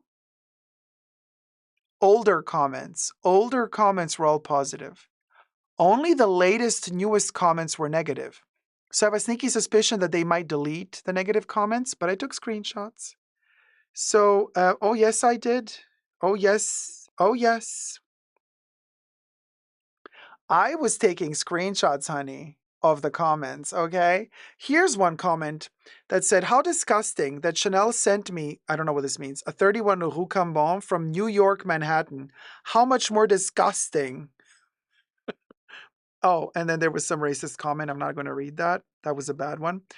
Then there is another one. Chanel is crumbling down, so she's not doing good.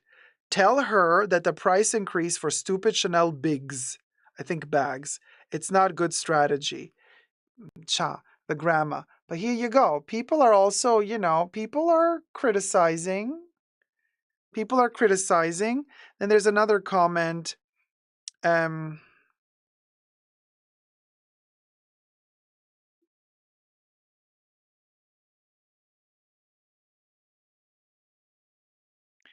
Somebody said, I'm more interested to find out what she sacrificed to claw her way up. Most people would sell themselves to the devil to reach that level.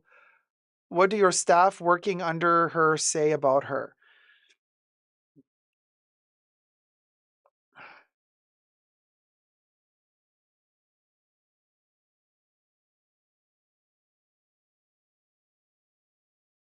Two comments right underneath each other. People should stop glorifying night shifts because she kept saying she was proud of doing night shifts. And then the next comment says, she's going to destroy the brand. Wait and watch. This one was 2 days ago, so they did not delete that one. So people are realizing that there's a game going on. Not everybody's falling for it. Cinnamon roll, that's the point. At the end, there were questions being asked, but the questions were not at all about Chanel and the issues with Chanel at the moment. Nobody was asking those questions because most of these kids in the audience were students at this university, and they want to make it in business. So they all wanted tips. They wanted to be successful like she is. So they're not trying to provoke her. They're just trying to suck up to her, you know? Mirjana says, we're not living for Linda. Cinnamon Roll says, I wish I was there. Me too, but they would have not let us speak. I don't think they would have let us talk, Cinnamon Roll. They would have said, you're not from this college. How did you sneak in here? Get the hell out of here. Leslie says, Sweet Things, White House, Black Mac. It's so funny, the shade. What? Either Meta or Chloe is deleting comments from their recent Insta post featuring Miss Gal Gadot. She doesn't even go here. What? Wait, what's that? What? Cinnamon Roll. They would have kicked us out before we even had a chance to open our mouths. She would have seen us from the audience and she would have said, that's Dacob from the Fashion Bunker. Get him out of here now.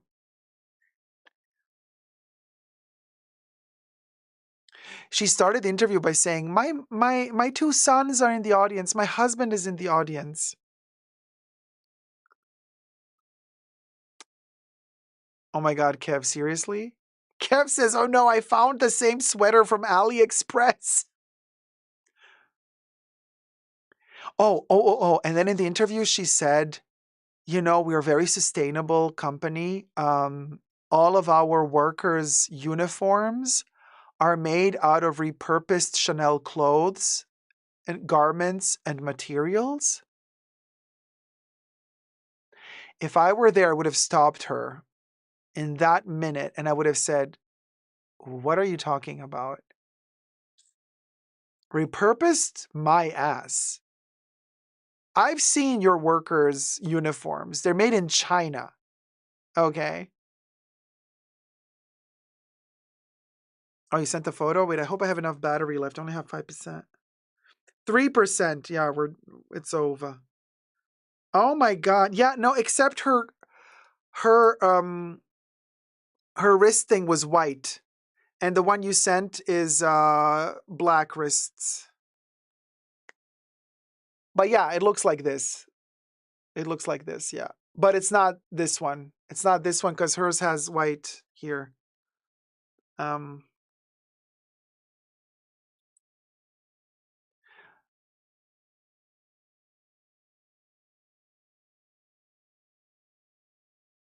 Cinnamon Roll says, that is not true. The uniform's materials are terrible. I wouldn't say that if I was her. Exactly. But that's what she said in the interview. You don't believe me? Watch the interview. Watch the interview. She says it. At a certain point, she's like, yeah, we use all repurposed Chanel materials and garments to create our uniforms. Sustainable. And she says they make 10 collections a year. Like sustainable.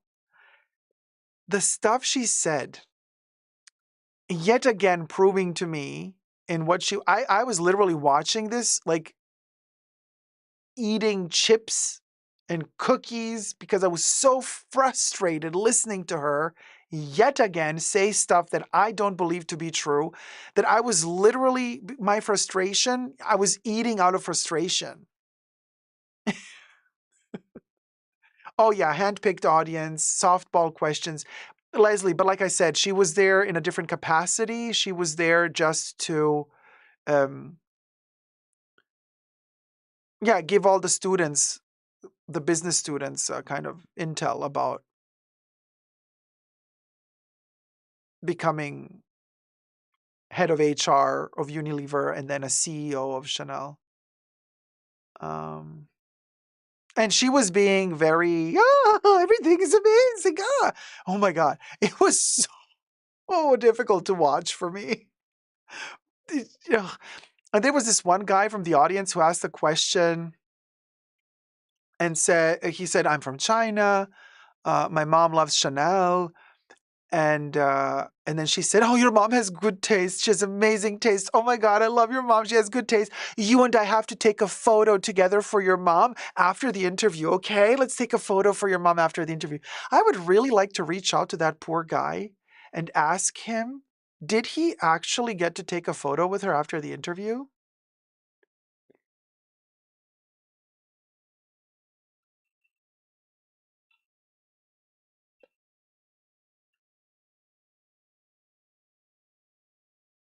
Yeah, Rulongcha. Business students will eat that girl boss shit up. Yeah, definitely. And they ate it up. You could see it in their eyes. They were like mesmerized by her.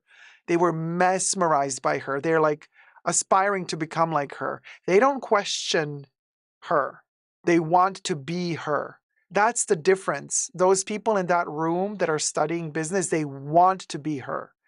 They don't question her. Not at all. Creepy SP says, who are we reading? Oh, nobody. Um, Velasquez, yeah, she gets away with it. Very clever. And also interesting choice, why decide to go to that business school to give like a speech or an interview? It's strategic to build up your own portfolio. I'm sure she gets a ton of requests. She probably says no to many of them, but then she handpicks out the ones that are favorable to her. It's a show. It's a performance. It's a performance. Um, it's a performance. And she delivered a performance. She delivered an energetic performance, which she delivered in a way that I think she believed in it. I think she believed what she was saying. I mean, even more so, if you have your sons sitting in the audience and your husband sitting in the audience,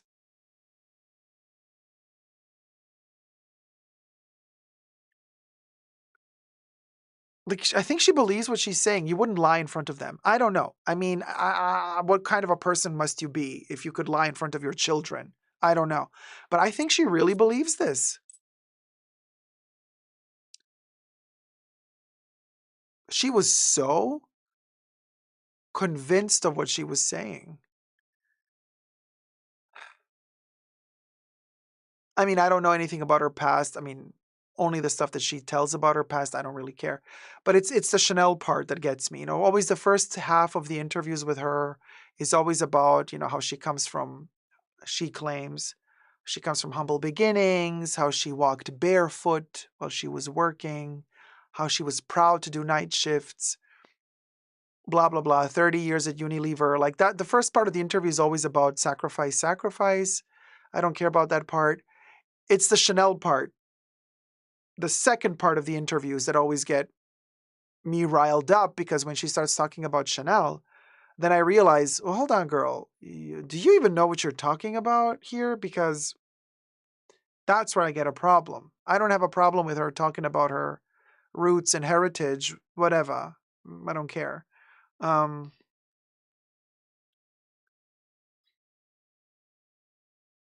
Leslie says, if I was wearing a repurposed Chanel dress or jacket, I would not wear it while I'm working on the line, sewing, gluing, and dipping hardware. No, but she also implied sales associates, and the sales associates have uniforms that are made in China. I've seen them myself. you know.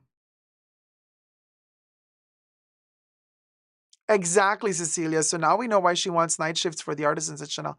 And another thing that I found very interesting, you guys, the most interesting part of this interview, if you know how to connect the dots. Do you guys remember when Virginie left Chanel? Do you remember? It was on the 5th of June of 2024. It was on the 5th of June, 2024. Now, in the interview that I watched earlier today, Leena said, somebody asked her towards the end of the interview, you can fast forward towards the end, somebody asked her from the audience of the students, somebody said, what about the implementation of AI into Chanel fashion or fashion in general? What is your opinion on that? Now, if you guys remember all the videos we've made after June 5th, after Virginie left Chanel, AV, not BV, but AV, after Virginie, some of our intel from Chanel was telling us that one of the issues that allegedly Virginie had was that it was announced to her that Chanel wanted to start implementing more AI also within haute couture.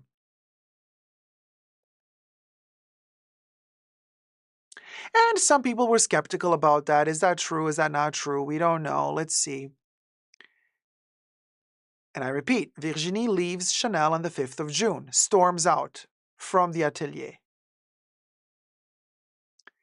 In the interview that I watched today, when asked about AI, Leena answers saying, yes, just this past May,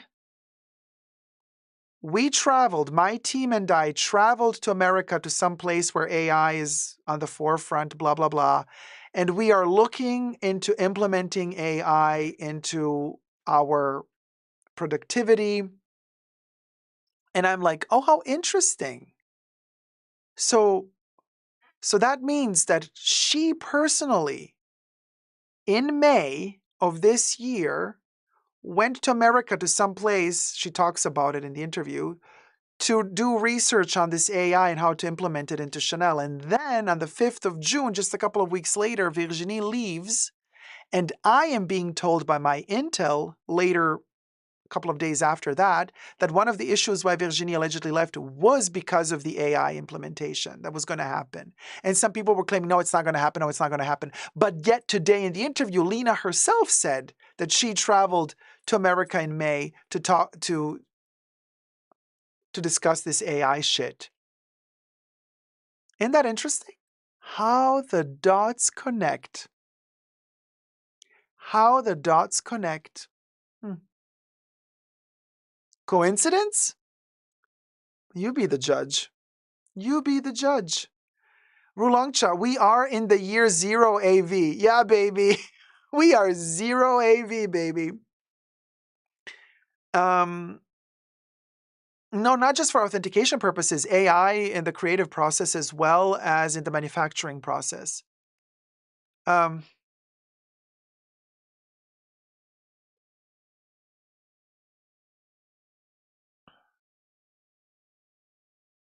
A says Chanel is using AI to authenticate bags, which is scary. Really? Do you have proof of that? How do we know that?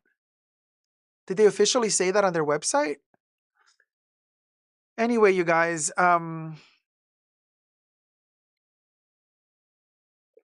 don't know. I don't know about you, but to me it sounds very, very sus that she says in her interview that in May of this year, she did the AI little meet and greet. Okay. And then in June, Virginie leaves. And then a couple of days later, my intel says she left partially because of the AI talk. Come on. We can see the writing on the wall. Gray SP says they might make more money now, but they lost their core audience, which are priceless. And you know, and to the question that they were asking her about well, China is not buying as much anymore, like, the recession. She answered, doesn't matter. We don't care. We are a privately owned business. We don't answer to shareholders. Um, so we're just doing. She's like, if you are a public company, you have to always think in trimesters, quarterly. Like, how do you evolve quarterly? You have to think very short term to keep the investors happy. But she's like, we don't have that problem. So we think 100 years from now. We're thinking in leaps of hundreds of years. We're not thinking in leaps of 3 months. So she says to us, this is just a hiccup in the road. The fact that at the moment, China is not buying that much and blah, blah, blah. She was like, whatever. It's fine. We don't care. We're good. Interesting.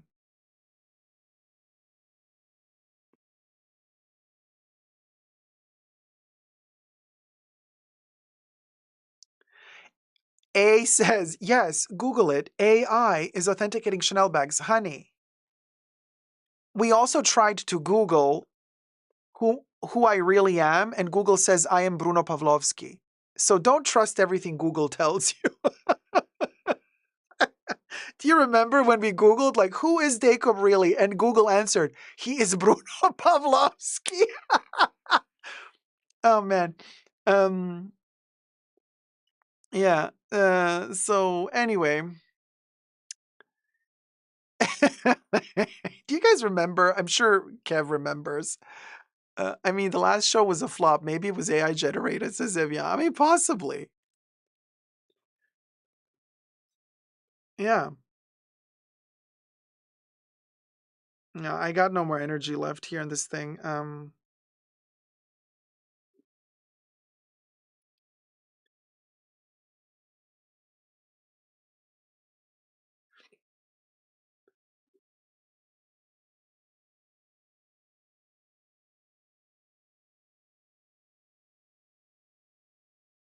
No, it's dead. You should go as him for Halloween. Oh, as Bruno Pavlovsky? No, I don't. I'm not gonna desecrate the holiness of the Halloween holiday. No, no, I'm going to respect the holiday, and I'm going to dress as a little monster creature, something, a character that is not necessarily related to reality. Hmm.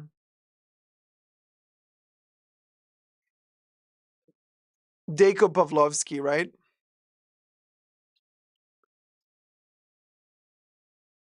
Nah, let's not give him more energy than he already takes up. AI overview doesn't seem to recognize Super Dacob for the time being. Exactly.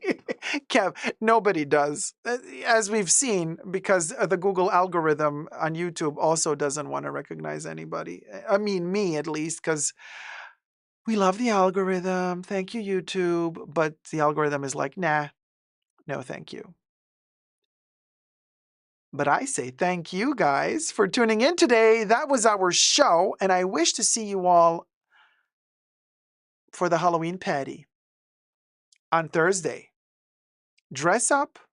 We're going to have a link. You click on the link. You can join in, call into the bunker here, be with me here on the screen with camera and all, and you sit and you talk. Patty, we're calling in, babes. We're calling in. And I want to say, last chance to move in to the fashion bunker, because we will be retiring this gorgeous mansion building. We haven't filled it up that much today, but better than nothing. We got some really, really good characters in the building. And there you go. Period. Thank you to Terry, Grant, Isla, Joyful Remorse, 5 Foot Nothing, Chan, and Joyful Remorse for the second loft.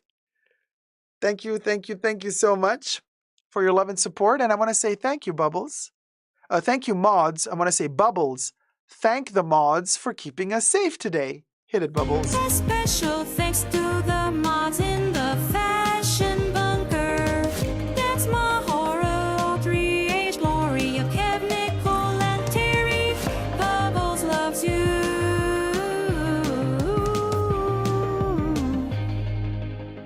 Thank you, mods, for keeping us safe. Oh, Gray SP says, I'm going to miss the Halloween vlogs on your other channel. Thank you. Yeah, it's been a fun journey. Oh, Catherine. Last minute moving Catherine in. donated Thank you, $20. Catherine. Great show, darling.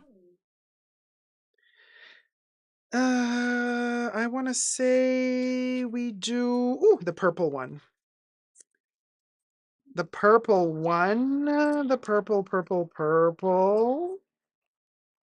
purple one. And I want to say, let's do a witch's broom. I always love those. Perfect. I'm a gird. It's a perfect. We love it. Look how cute. And also, look, you guys. Get there she is.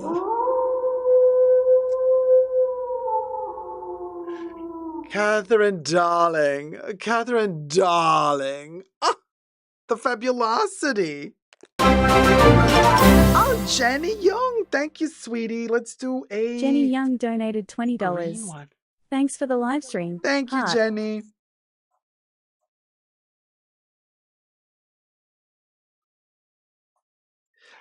And we're going to do, should we do a little, you know what we're going to do? We're going to do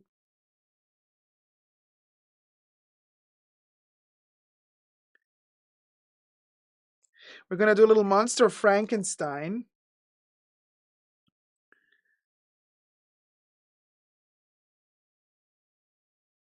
Period. This is a good one. For Jenny in the spooky fashion bunker. Boom. There you go. Jenny Young with the Monster Frankenstein. And that fabulosity. Fabulosity, baby. Fabulosity. Oh, Adriana, thank you so much, my love. Ciao, ciao, Adriana ciao. ZD donated $50. Ciao. Gotta go to the office, go. Adriana, darling, thank you so much, my love. Adriana, it's ZD. Yep. And we're gonna do what should we do? Like, should we do? I want to. What do we? Mummy. Little mummy head, super cute. For Adriana and Adriana, darling. Hold on, no. I've written the text. Does it fit? Barely. Got it. Coordinating. Okay. We, Adriana, CD with the mummy.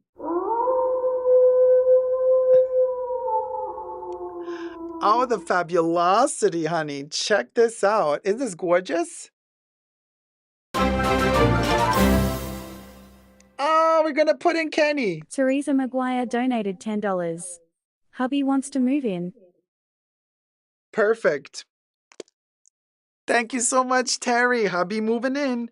So we're gonna move him in right next to you, actually, on the coral. Hold on the coral one. And well, we did the cat for you, so let's do a jack-o'-lantern for him. Oh, so cute. Here you go. I think he fits right perfectly right next to you. There he is.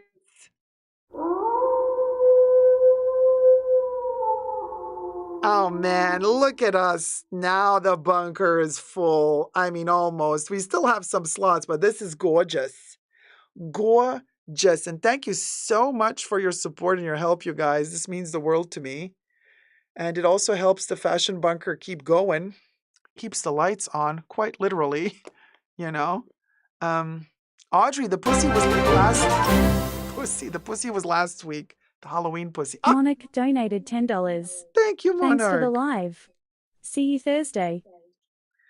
See you Thursday, vibes.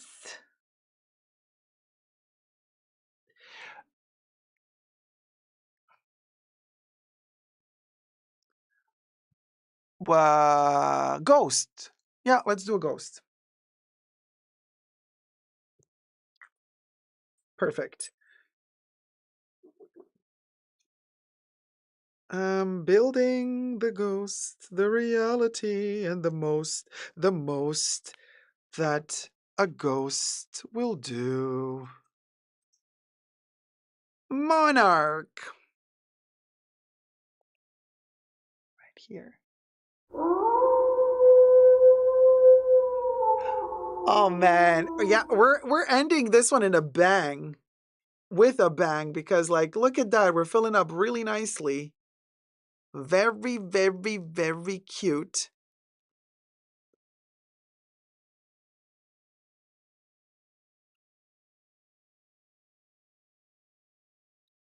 I think Bubbles has a glitch. She wants to repeat Jenny Young's tip.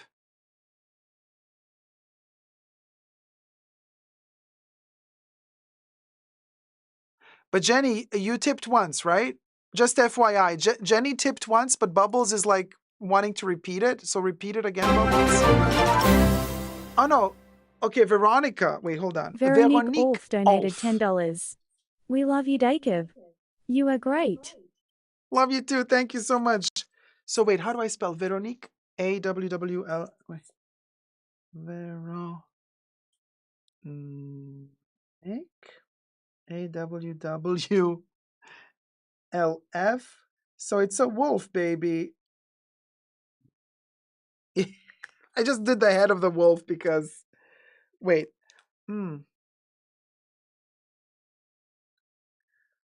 Hold on, you guys.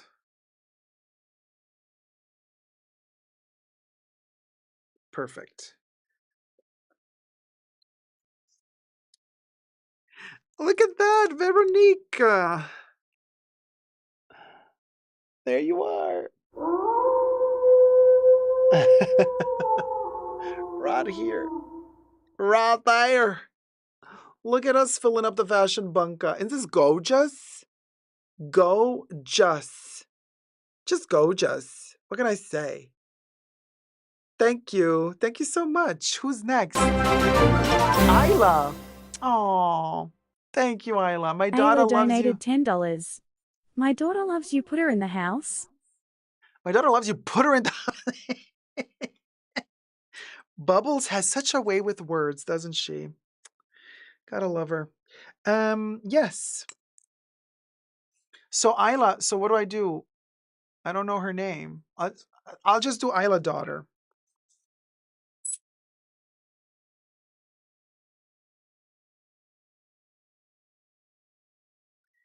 And it's going to be also a jack-o'-lantern.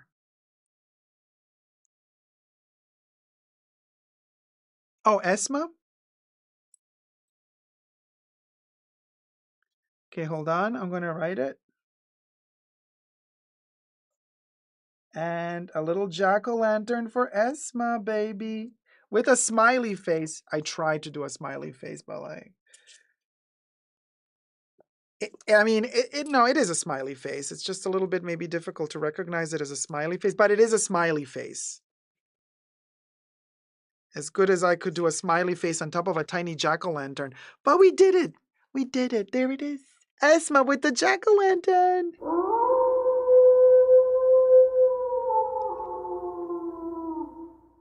Isn't that fabulous?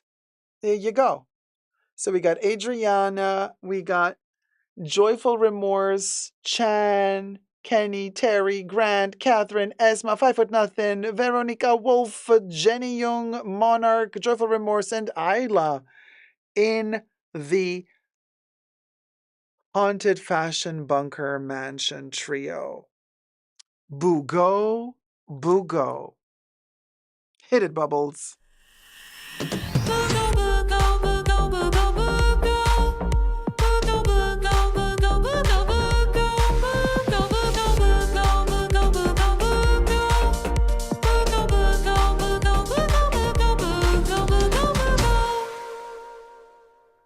Mama, a house behind you. This is a house too. Cha. We're living ferret. Aren't you, I'm Bubbles? living ferret, living ferret, living ferret, living ferret, living ferret, living ferret. You tell him, Bubbles. You with your full head of hair.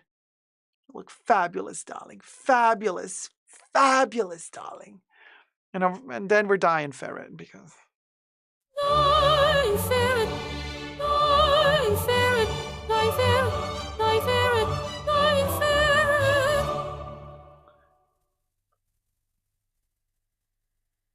Yeah. But then we resurrect. Because we say, listen, Linda, no time for dying ferret. Listen, Linda. Listen, Linda. Listen, Linda. I mean, doesn't this little creature make you a best? Hello. Hit it, Bubbles, you're a best. I am obsessed. I am obsessed. I am obsessed. Oh, oh. Bubbles, man, she's such a pip.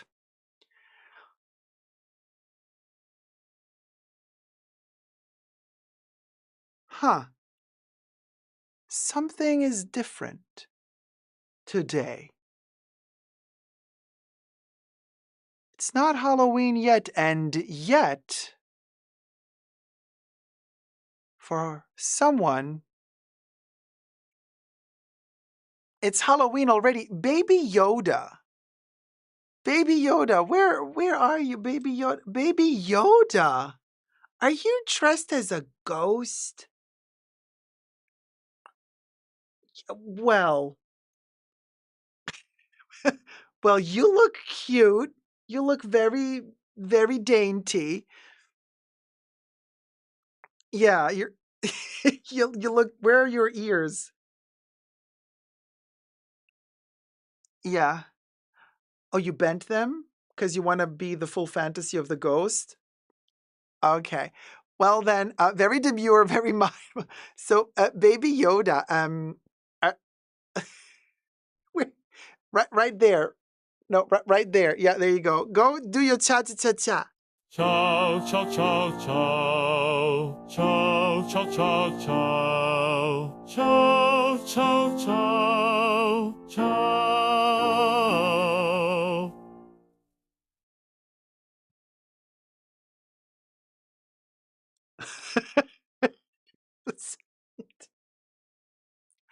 Well, for once, isn't this funny? When he's not dressed as a ghost, he's invisible, like a ghost.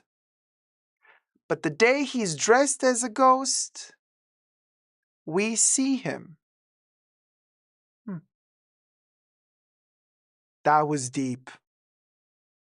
That was deep. I'm gonna leave it at that, period. And let's take one last look at this gorgeous house. There you go, guys. This has been our fabulous journey through Halloween season with this gorgeous trio of spooky pastel mansions with bats. Thank you guys so much for participating in the building of this gorgeous trio. This has been you guys. This has been us. This has been the moment. That was one last glimpse, official ceremonial closing, and say goodbye to the mansion, everybody. I'm putting it away officially, and I'm going to see you all on Thursday for the Halloween bash. Get ready. It's going to be rowdy. All right. Love you loads. Have a wonderful rest of your week. Great celebrations as we count down to Halloween. Don't forget to join me also on Totally Dacob, my pop culture channel where I also share Halloween content at the moment, and Essentially Dacob, my perfume channel where I also share perfume content at the moment that is related to Halloween. In fact, wait, what day is it today? Oh my God, I'm actually late. About 2 hours ago, I had to post a perfume video on my perfume channel. So in about 2 hours from now, you're going to see a perfume video as well. Halloween related on Essentially Dacob. Look forward to that. Until next time, never forget to never give up on love. See you Thursday, my ghouls. Thursday. Love you loads. Bye.